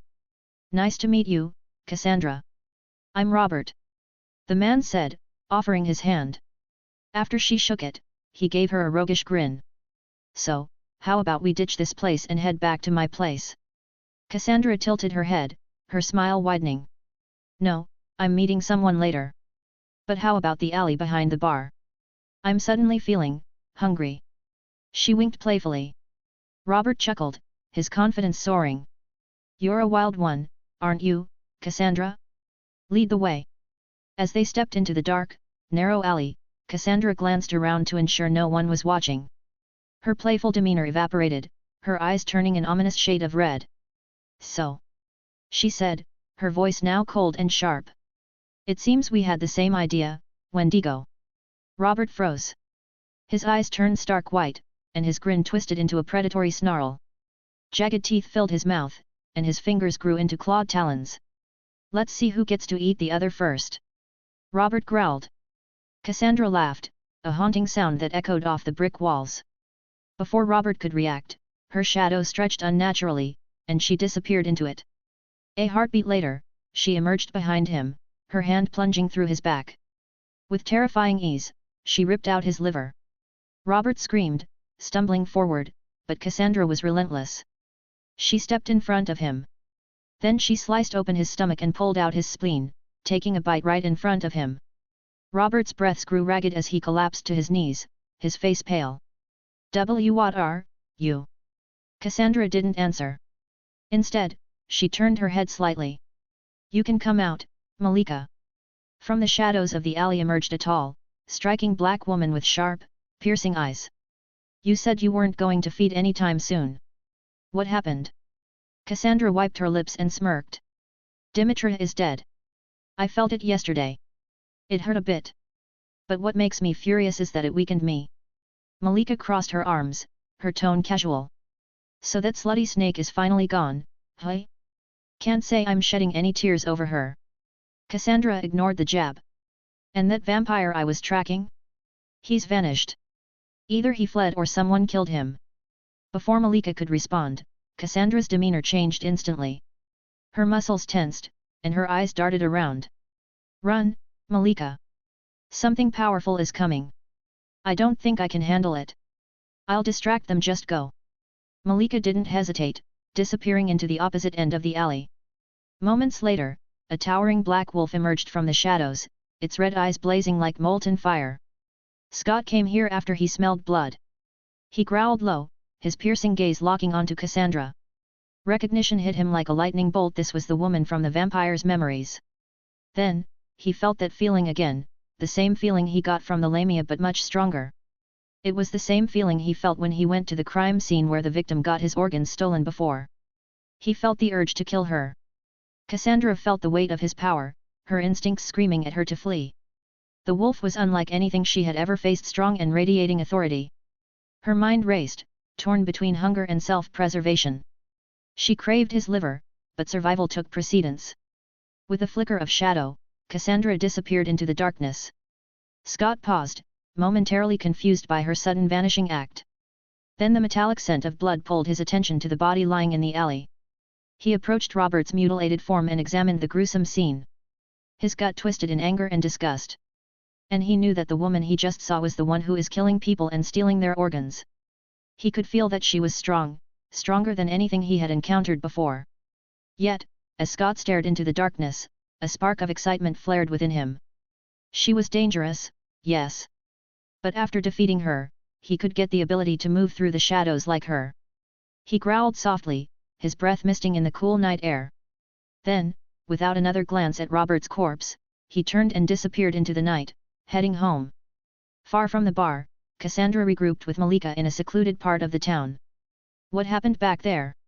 Malika asked. Cassandra licked her lips, her eyes gleaming with hunger. A werewolf. A very strong one. I've never felt anything like him before. I want to eat him, but... She trailed off, her voice tinged with frustration.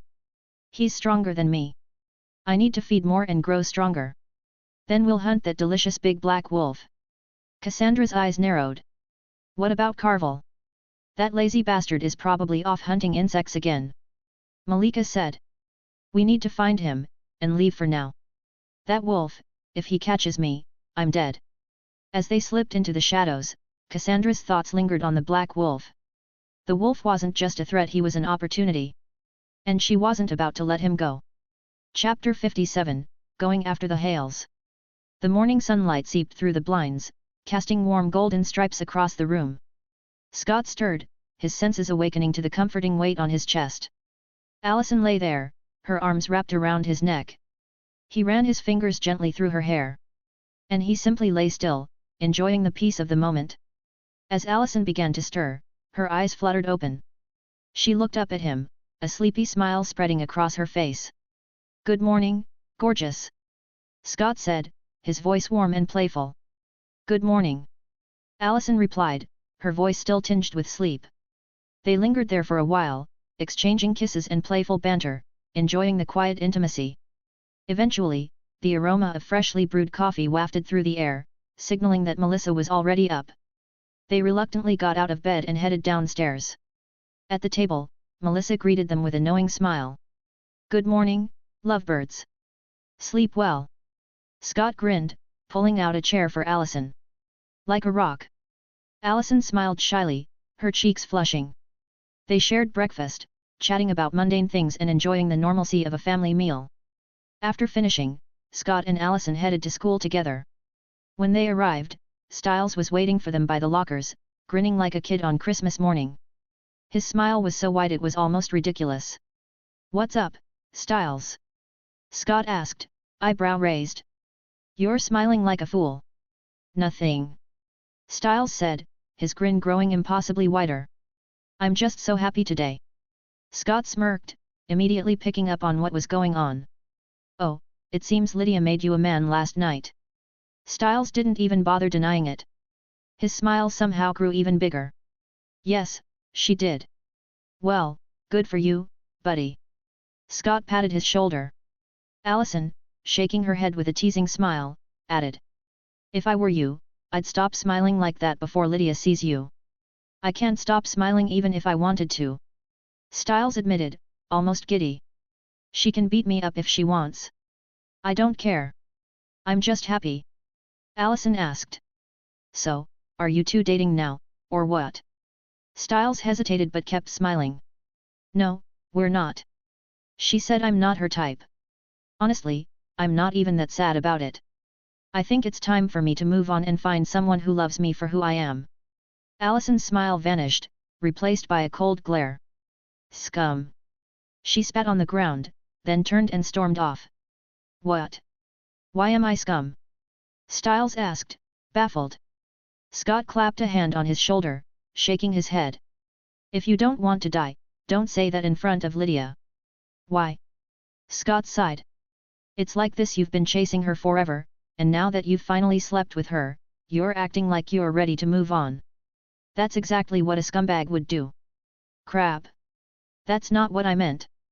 Styles panicked, realizing how his words could be misinterpreted. Well, that's how Lydia would understand it. And by the way, you might want to go after Allison. Why?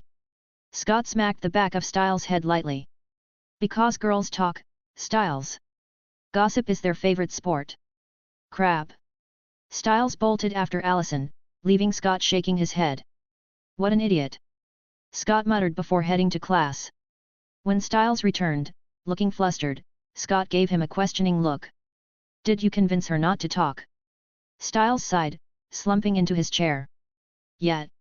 What did it cost you? Styles groaned. $1,000 for her and Lydia to go shopping. Scott chuckled. You got off easy, honestly. Styles glared. Your girlfriend is so mean. Scott's smile widened as he subtly gestured with his eyes. You might want to look behind you. Styles turned and saw Allison and Lydia walking into the classroom. Allison's mischievous smile made him groan. I heard that, Styles. Allison said as she passed. Styles buried his face in his hands. Damn it. I forgot about the super hearing. He peeked through his fingers. Why is this happening to me? Today is supposed to be the best day of my life. Allison chuckled. Well, I forgive you this time. She and Lydia took their seats, leaving Styles to mutter under his breath. After school, Allison approached Scott with a smile. Hey, Scott, give me your car. I need to go shopping with Lydia. Scott raised an eyebrow. Shopping? Allison nodded. I need clothes. I didn't bring any from home, and it's getting awkward borrowing from Melissa.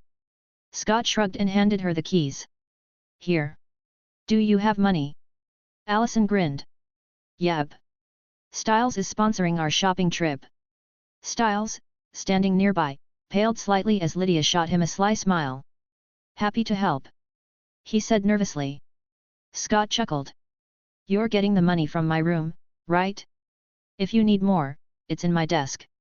Allison kissed Scott on the cheek. Thanks. Then, grabbing Lydia's hand. Let's go. As the Camaro roared to life and drove off, Scott patted Styles on the shoulder. Next time, think before you open your mouth. Now, drive me to the clinic. That night, after closing the animal clinic, Scott went on patrol. The events of the previous night lingered in his mind, the organ-stealing woman, her strength, and the challenge she posed. He prowled the dark streets, his senses on high alert, hoping for a clue that would lead him to her. Meanwhile, Allison and Lydia were still at the mall when Allison's phone buzzed. She glanced at the screen and froze. The message was from Kate. We're heading to the old Hale house tonight. Your parents and the hunters are joining me. It's time to take down Peter and Derek. Her heart sank. We have to go. She told Lydia. What's going on? Lydia asked, concern etched on her face. Allison handed her the phone, letting her read the message. Are you going to help? Lydia asked. I have to. Allison replied firmly. And I need to call Scott. Lydia frowned. Is Peter really that strong? Allison nodded. He's an alpha, Lydia. And not just any alpha, he's dangerous.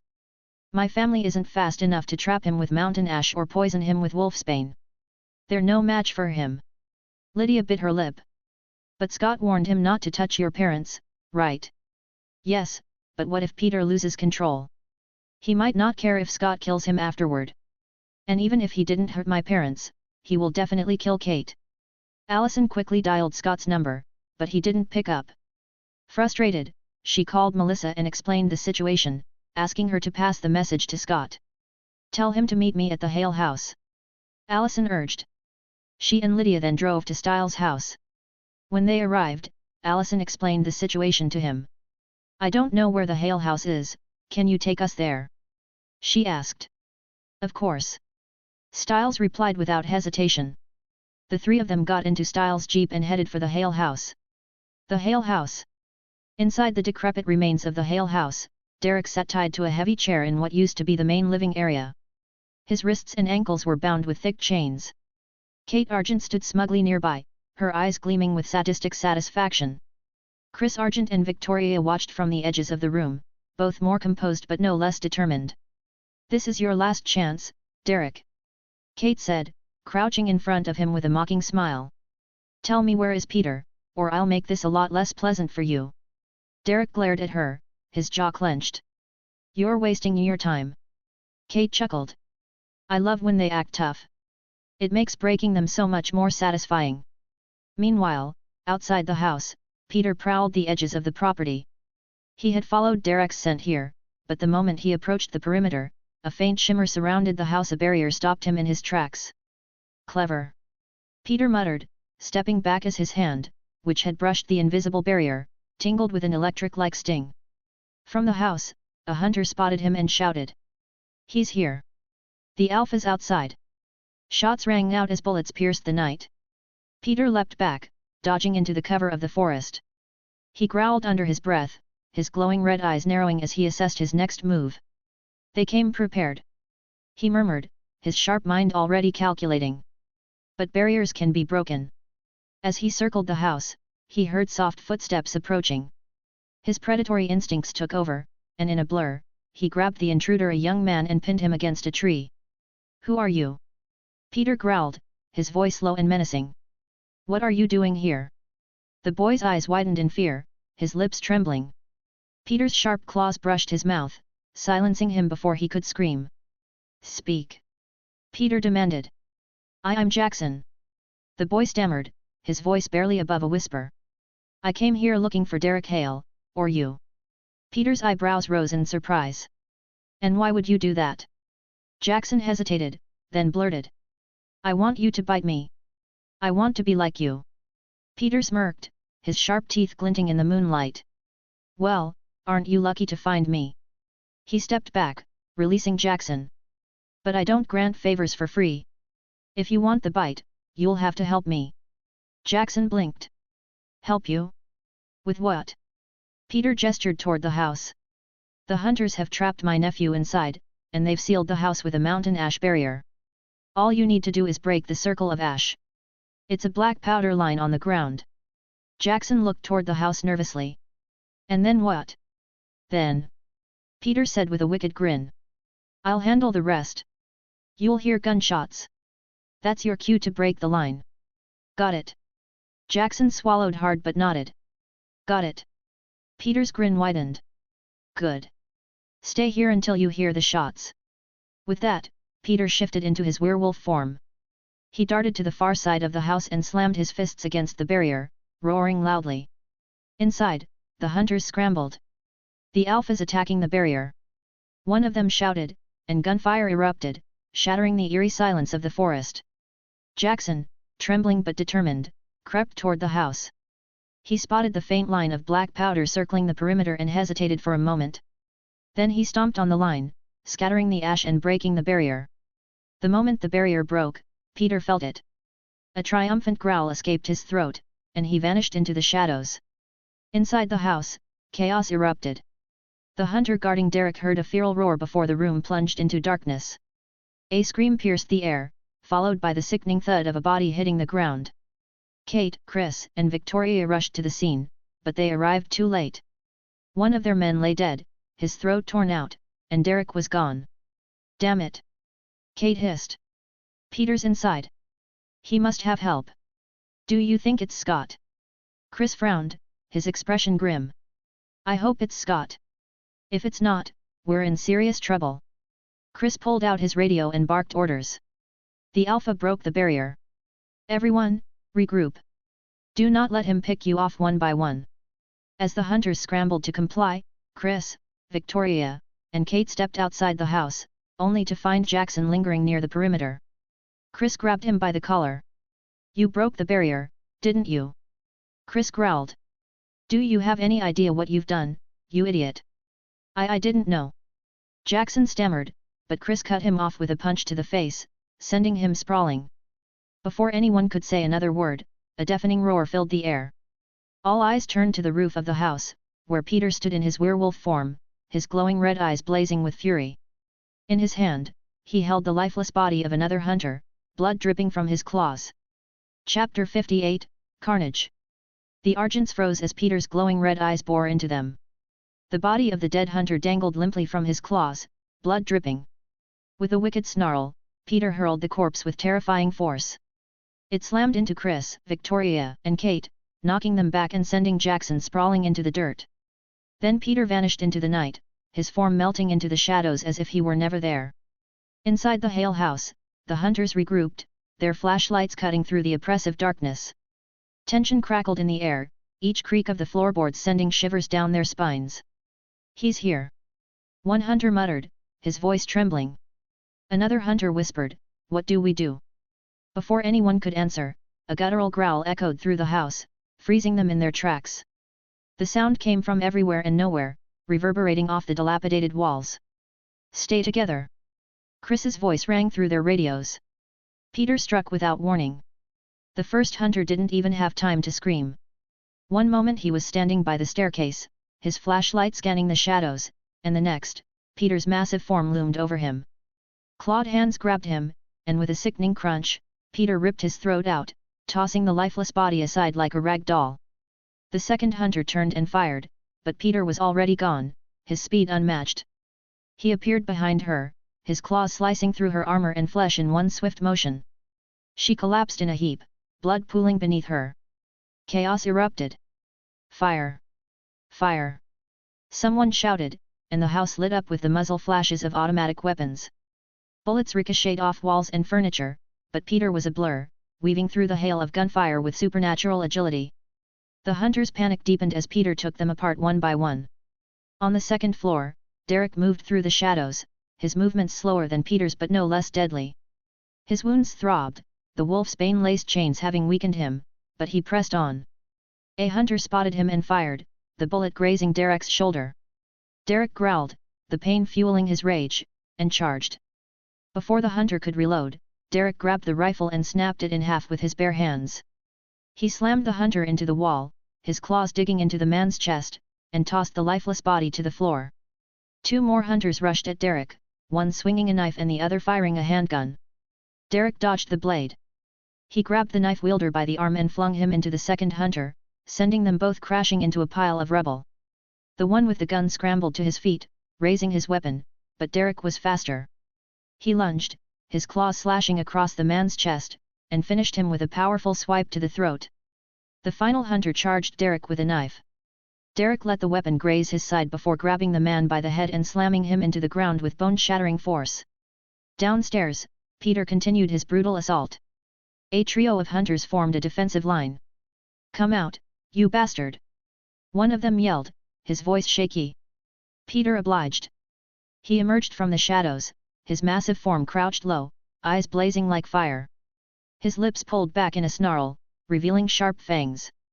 Fire! The hunters unleashed a volley of bullets, but Peter moved faster than they could track.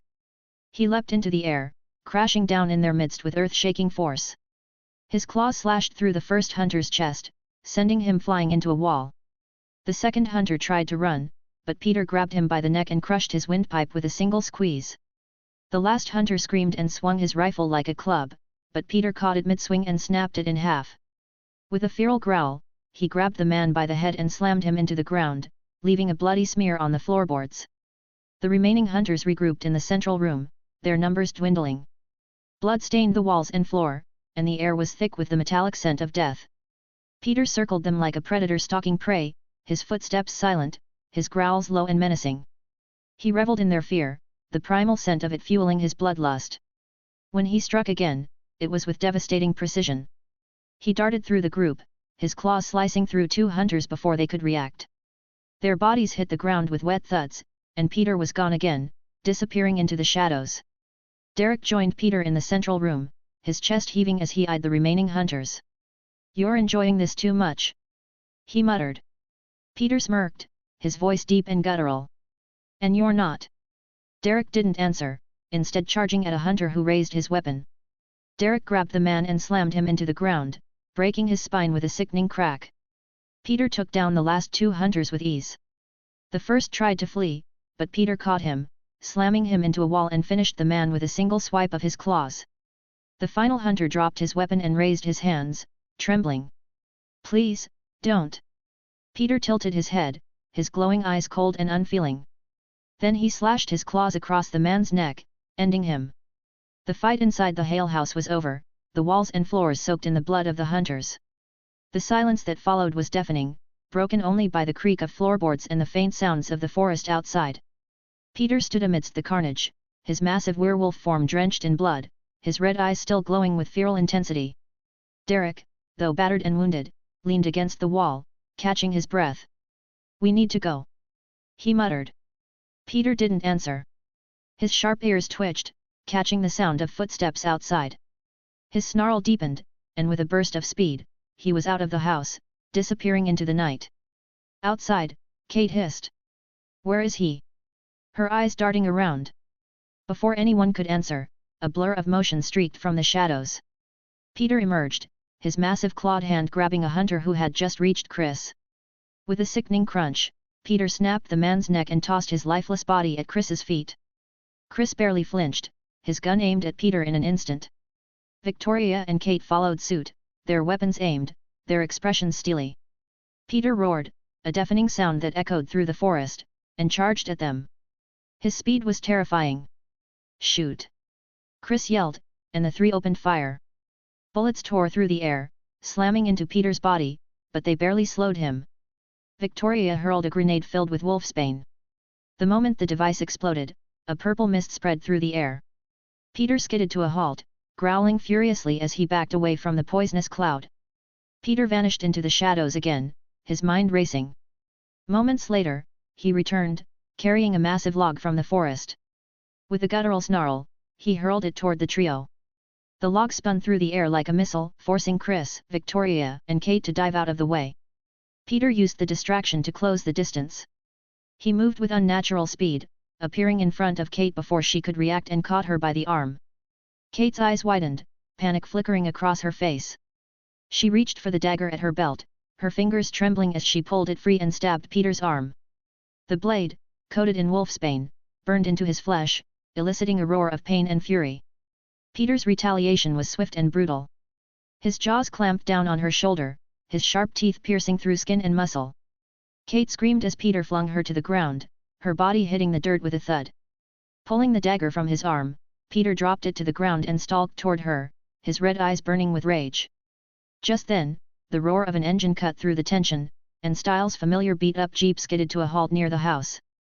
The door flung open, and Allison jumped out. "Peter, stop!" she shouted, her voice firm and unwavering as she stepped between him and Kate. Peter froze, his claws mid-swing, his eyes narrowing at the audacity of the young girl. "Move!" Peter growled, his voice guttural and inhuman. Allison didn't flinch. She stood her ground, meeting his gaze. "If you don't want to die, I suggest you leave now." Peter's lips pulled back in a snarl, but he hesitated. He knew that attacking Allison would bring Scott's wrath down upon him, a wrath he wasn't prepared to face. Behind Allison, Kate struggled to her knees, clutching her bleeding shoulder. She smirked, her voice laced with mockery. "What's wrong, Peter? Scared of a teenager? Some alpha you are." "Kate, shut up!" Allison snapped, her voice sharp. But Kate's words had already done their damage. Peter's anger boiled over, and his rationality slipped. With a deafening roar, he raised his clawed hand, his massive frame towering over Allison. "Allison, move!" Chris shouted, panic lacing his tone as he raised his weapon. Victoria's voice trembled. "Allison, get out of the way!" Just as Peter's claws were about to strike, a massive grey wolf leapt from the shadows, landing gracefully in front of Allison. Its fur gleamed in the moonlight, and its red eyes burned with an intensity that matched Peter's. The wolf snarled, baring its teeth, and Peter froze. A chill ran down Peter's spine as he sensed another presence. Slowly, he turned his head to see a towering black werewolf emerging from the darkness, his form massive and imposing. His glowing red eyes locked onto Peter, radiating an aura of dominance and power. The black werewolf's voice was a deep, monstrous growl. "I warned you, Peter. But you just tried to attack Allison, didn't you?" Peter took a step back, his bravado faltering. Scott's growl deepened, its tone laced with menace. "Now you have to pay." Chapter 59, The Fall of Peter. Scott, in his full werewolf form, loomed over Peter like a predator over its cornered prey. His massive clawed hand gripped Peter's head, and his sharp teeth gleamed in a twisted smile that sent shivers down Peter's spine. Peter whimpered, his once fearsome demeanor crumbling. His red eyes dimmed with terror as his body began to tremble uncontrollably. "Scott, please," he stammered, his voice trembling. I lost control." Scott's grin widened, his voice low and menacing. "Shhhh. Don't worry, Peter. I won't kill you. But after I'm done with you." Scott leaned closer, his glowing red eyes piercing Peter's soul. "You'll wish I had." Scott addressed the others without looking at them. "Guys," he growled in a deep voice. "I'll be right back. What I'm about to do to him isn't pretty to look at." Dragging Peter by his head like a rag doll, Scott turned and disappeared into the dark forest. Peter struggled against the iron grip, clawing and thrashing, but Scott's hand didn't budge. Back near the house, Allison approached the massive grey wolf standing protectively nearby. Her eyes softened, and a small smile broke across her face. She threw her arms around the wolf's enormous head in a warm embrace. "Hi, gorgeous," she whispered. "Thank you for coming." Melissa spoke in a deep yet soothing voice. "Anytime, sweetheart. Your family." Lydia stepped out of the car, her expression one of awe and curiosity. She walked up to the enormous wolf, her fingers brushing against the soft fur. "Melissa? Is that you?" Melissa chuckled, her wolf voice resonant and warm. "Yes, Lydia. It's me." Lydia's fingers trailed through the fur as she smiled. "You look gorgeous, by the way." The tender moment was interrupted by the sharp, pitiful cries of Peter echoing through the woods. Styles approached the group, hands shoved into his pockets. "I bet Peter wishes he was still in a coma right now," he quipped, grinning. Lydia tilted her head thoughtfully.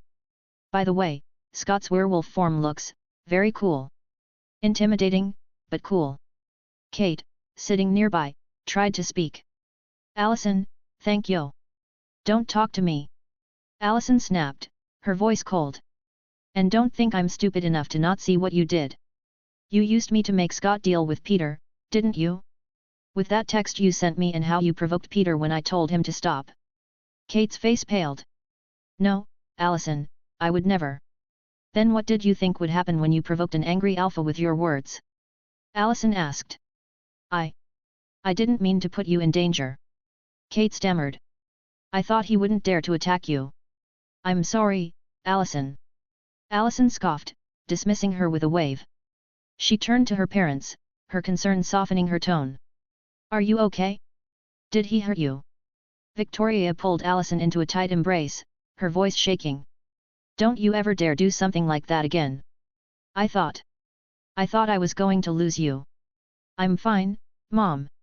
Allison reassured her, hugging back. When Victoria finally released her, Allison hugged Chris next. I'm glad you're okay, Dad. But next time you plan something this dangerous, tell me first. I can help, you know. Chris chuckled awkwardly, patting her back. I can protect myself, Allison. And as your father, I'm supposed to protect you. Allison rolled her eyes playfully. Sure, Dad. If I wasn't here, your crazy sister would be dead by now. Chris coughed, clearly uncomfortable. He glanced at the massive grey wolf. And, who's she? Allison smirked. That's something you'll have to ask Scott. Just then, Scott returned, his human form restored. His bare chest glistened under the moonlight, his muscular frame a testament to his strength. He was dragging Peter behind him, the defeated alpha barely alive. Scott threw Peter onto the ground in front of them. Styles gagged, looking at Peter's battered body. Yikes! You didn't go easy on him, did you, Scott? Scott shrugged. I warned him, didn't I? Scott's eyes flicked toward the Hale house. Derek, you can come out now. From the shadows of the house, Derek emerged. His wounds had healed, his posture strong and upright. Scott turned to him. I won't let you kill Kate. But I'll give you what belongs to you. You can take Peter's alpha spark. Kate's eyes widened in panic. You can't do that, SCO. Melissa growled at Kate, cutting her off. Scott's lips curled into a smirk. I can do whatever I want, Kate. And right now, you should be more worried about yourself. What do you mean? Kate asked. You were bitten by an alpha. Scott replied, his voice calm yet cold. And you know what that means, don't you? Kate's face hardened. That's none of your business. Scott chuckled darkly. You know what hunters do when they're bitten, don't you, Kate? Lydia furrowed her brow. What do? They shoot themselves. Scott said, his tone blunt. Allison's face flashed with worry, but Scott quickly added. Don't worry, babe.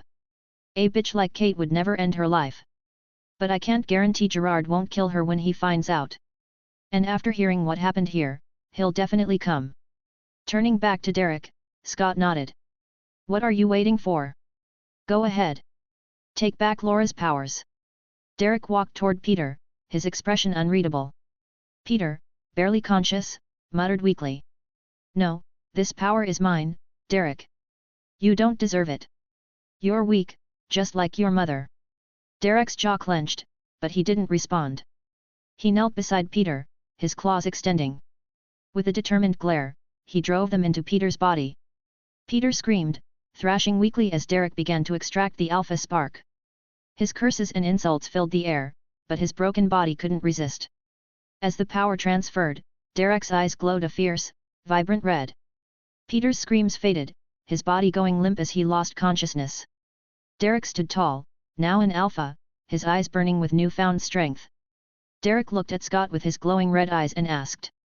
What are you going to do with Peter? Scott shrugged casually, his tone dismissive. Why are you asking me? He's your family, your problem. Do whatever you want with him. But if you don't kill him, make sure he knows that if he pisses me off again, I won't beat him next time, I'll just kill him. Scott's sharp gaze shifted to Chris. And you take care of your crazy sister. Don't let her do anything stupid in my territory again. Before Chris could respond, Scott noticed Jackson standing awkwardly at the edge of the group. Jackson. Scott said with a raised eyebrow. What are you doing here? Everyone turned to look at Jackson, and Chris's expression darkened as he strode toward the boy. I'm going to kill you, kid. Jackson panicked. Seeing Scott standing with Allison, he decided against running to him. Instead, he darted behind Derek, grabbing at his arm. I helped you escape. You have to protect me. Lydia's gaze narrowed on Jackson as she crossed her arms. Jackson, what did you do? Why is Mr. Argent so angry at you? Jackson clamped his mouth shut, looking terrified, but Chris answered for him, his voice cold and sharp. He caused the death of 15 of my men today. He broke the mountain ash barrier and let Peter in. Peter slaughtered all of them. Derek's red eyes flicked to Chris, and he snorted. Don't play the victim. You caught me, tortured me, and used me as bait to get to Peter. Those 15 hunters came here to kill me and Peter. They should have been prepared to die. Scott raised a hand, his voice cutting through the tension. All right, enough. Derek, take your uncle and your little bitch, Jackson, and leave. Chris, clean up this mess. And don't let the sheriff find the bodies. He's got enough on his plate already. Derek gave Chris a scornful look, then turned back to Scott. Thank you, Scott, for sparing Peter's life. I'll see you around. Derek grabbed Peter and looked at Jackson. Let's go. Scott turned to his friends, his tone softening. Go to my house. We'll catch up with you later. Allison walked over to her family, placing a comforting hand on Victoria's arm. Mom, I'm going back to Scott's house. You can call me anytime. Once you're done dealing with this mess and arranging the funerals for your men, let me know, and I'll come home. Victoria brushed Allison's hair tenderly. Okay, sweetheart. Just be safe, all right? I'll let you know when I'm done. I love you. Now go, we need to leave before the sheriff shows up. Love you too. Allison said before hugging her mom. She then turned to Lydia and Styles. Let's go. As the trio got into the car and drove off, Scott watched them disappear down the road. His glowing red eyes turned to Kate, and he crossed the distance between them in an instant. His hand shot out, gripping her throat tightly. Kate gasped, her voice strangled. Scott, let go. Scott's tone was ice cold, his red eyes glaring into hers. You almost got Allison hurt earlier by provoking Peter. This is your last warning. You used me to survive today, and I didn't mind, for Allison's sake. But piss me off again, and I'll kill you myself. Kate managed to choke out. Allison, we'll never forgive you if you kill me. Scott's lips twisted into a dark smile. Then I just have to make sure she's not around when I kill you, don't I? He released her suddenly, and Kate fell to the ground at Chris's feet, coughing and gasping for air. Scott addressed Chris. You heard me. Keep her in check. Turning to leave with Melissa, Scott paused and glanced back at Chris with a mischievous smirk. Oh, and by the way, don't worry about Allison. To make sure she's extra safe, I sleep in the same bed with her. No need to thank me, Uncle Chris. Chris's face turned crimson with fury, and he roared, Damn it, Scott. I'm going to kill you, you punk. Melissa chuckled and nudged Scott with her paw. Let's go. Scott grinned as they disappeared into the woods, leaving Chris standing there, fuming and cursing under his breath. Chapter 60, Unveiling the New Threat. The morning sunlight streamed into the McCall house as the smell of Melissa's hearty breakfast wafted through the air. It was a day without school. And Lydia and Styles had stayed over at Scott's house. After finishing their breakfast, the group gathered in the living room. Lydia seemed unusually quiet, her eyes darting around the room as if searching for the right words. I have to tell you guys something. Lydia finally said.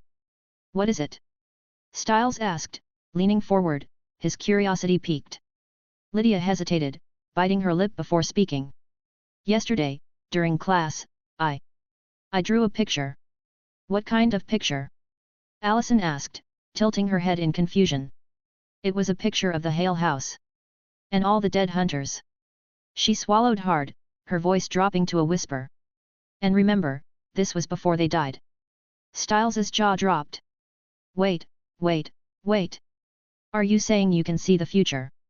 Lydia nodded slowly, her expression pained. Yes, but it's not exactly the future. It's more like I can see death. Silence fell over the room. Everyone except Scott exchanged uneasy glances before Lydia's trembling voice broke the quiet. I'm turning into something evil, aren't I? Scott smiled, his tone calm and reassuring. Relax, Lydia. You're not evil. I know exactly what you are. Lydia looked at him with wide eyes. What am I? You're a banshee. Scott said. Or as some call it, the Wailing Woman. Allison furrowed her brow. What does that mean? Scott leaned back in his seat. A banshee is a harbinger of death. They can sense when someone's about to die and hear the details of their death. It's not evil, it's just what they do. How is that not evil? Lydia said, her voice breaking. Scott shook his head. Lydia, just because you can predict death doesn't mean you're evil. In fact, do you have any idea how lucky we are to have you in our pack? A banshee is a rare gift. Styles jumped in, his excitement bubbling over. Yet, you can literally predict death.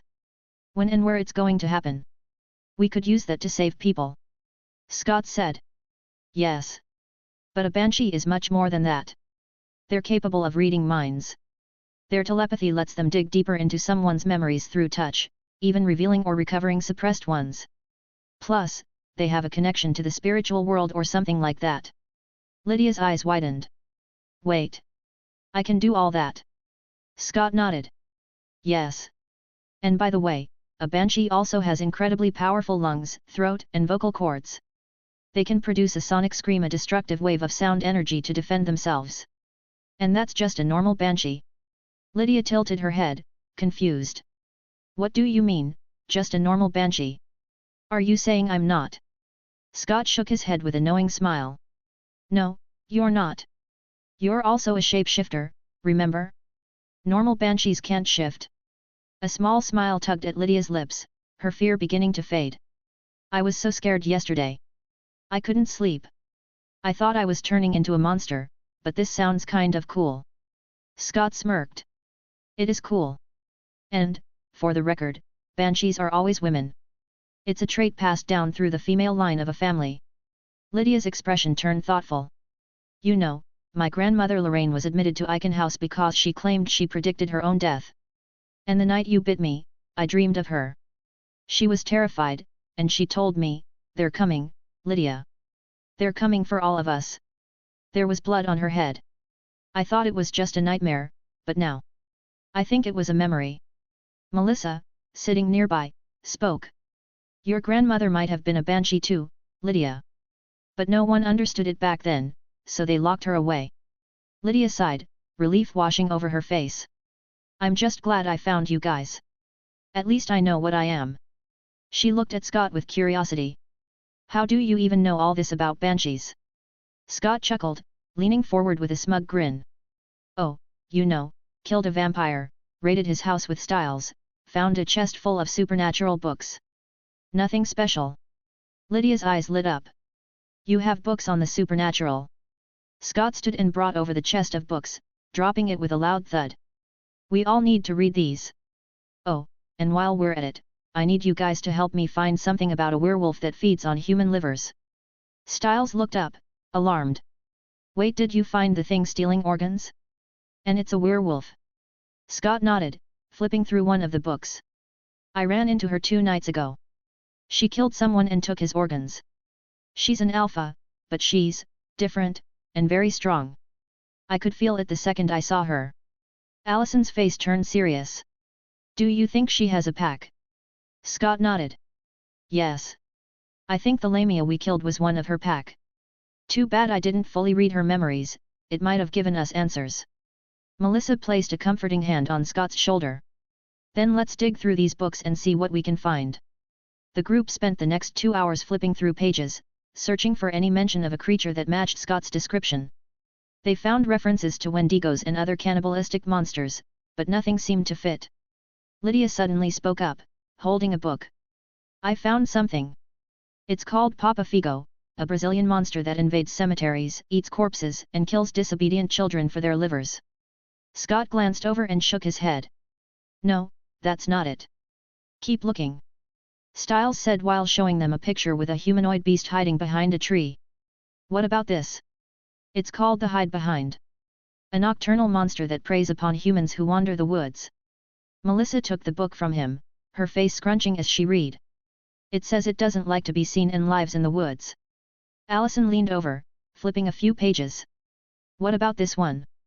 It's called pish tacos, a cannibal creature from South America.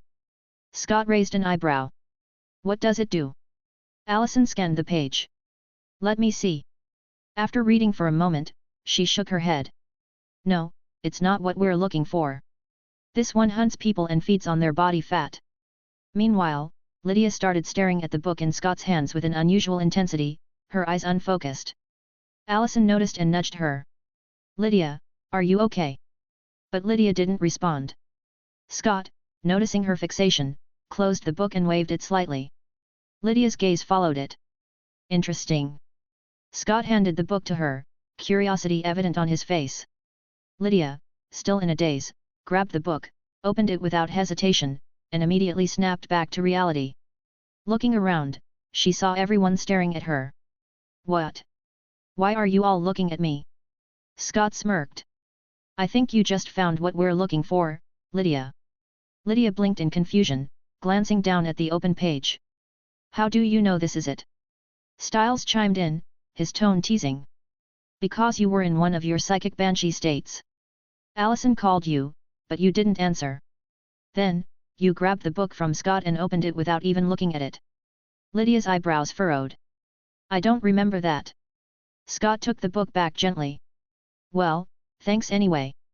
Now let's see what we're dealing with. He scanned the page, his expression darkening as he read. I think this is definitely it.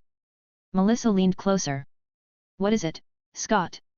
Scott sighed and read aloud. It's called the Vricolaicus, a type of werewolf with vampire-like traits. But unlike vampires, they're described as cannibals rather than bloodsuckers.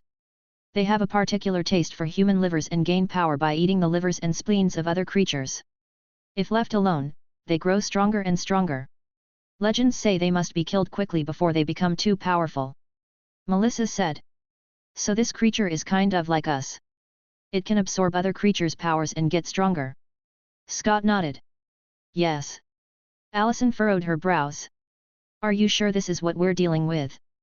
Scott exhaled deeply. Yes. I saw the way she was looking at me. There was no fear. She was looking at me like I was the most delicious food she'd ever seen. I think she'll come after me once she's confident enough to kill me. Melissa's expression turned worried. This is dangerous, Scott. Scott placed a reassuring hand on her shoulder. Don't worry, Mom. I'm dangerous too. Besides, you can help me. I don't think she and her pack can take us both. Allison stepped forward. I'll help too. Styles smirked. Count me in. Lydia hesitated, but her voice was firm. I'm not going to lie. I'm scared, but I'm fighting by your side, guys. Scott smiled. Don't worry too much. I'll fight her alone. As for her pack, my mom will take care of them one by one. You guys haven't completed your transformation yet, so you just have to distract the others when she is fighting one of them. Don't let them interfere. Maybe get some flashbangs from Allison's father. Allison nodded. Yes, I can get them from my dad. Scott turned to the chest nearby. There are some jars in there. Let's see what's inside. Styles walked over and started examining the jars. Some of these have labels, but some don't. There's different kinds of wolfsbane, mistletoe, and vervain here. There are even jars with poison. Scott nodded thoughtfully. We'll let Deon check those later. Allison, you should bring some guns from your dad and make bullets with wolfsbane, vervain, and mistletoe. Make enough for yourself, Lydia, and Styles. Allison frowned. I don't think my dad will give me guns. Scott raised an eyebrow. Ask Kate. We saved her life, after all. Allison's tone turned sharp. I hate her, and I don't want to talk to her. Scott sighed. Come on, Allison. I'm not saying you should like her. She used you yesterday, so why not use her to get what we need? Allison crossed her arms but relented. Fine. I'll do it. Scott glanced at the group. I don't think that woman and her pack will be back anytime soon. So why don't we go on patrol in the woods? Maybe, if we're lucky, we'll find something like that huge boar again. Styles perked up. Yes, let's go. Hey, Scott, do you think I could beat something like that ghoul we found in the woods? Scott smirked. Probably. It wasn't that strong.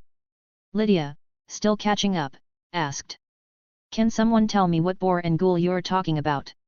Styles grinned and launched into the story of the Nemeton and the creatures they'd encountered in the woods. With their plan set, Scott and his pack headed into the woods. Thanks for listening.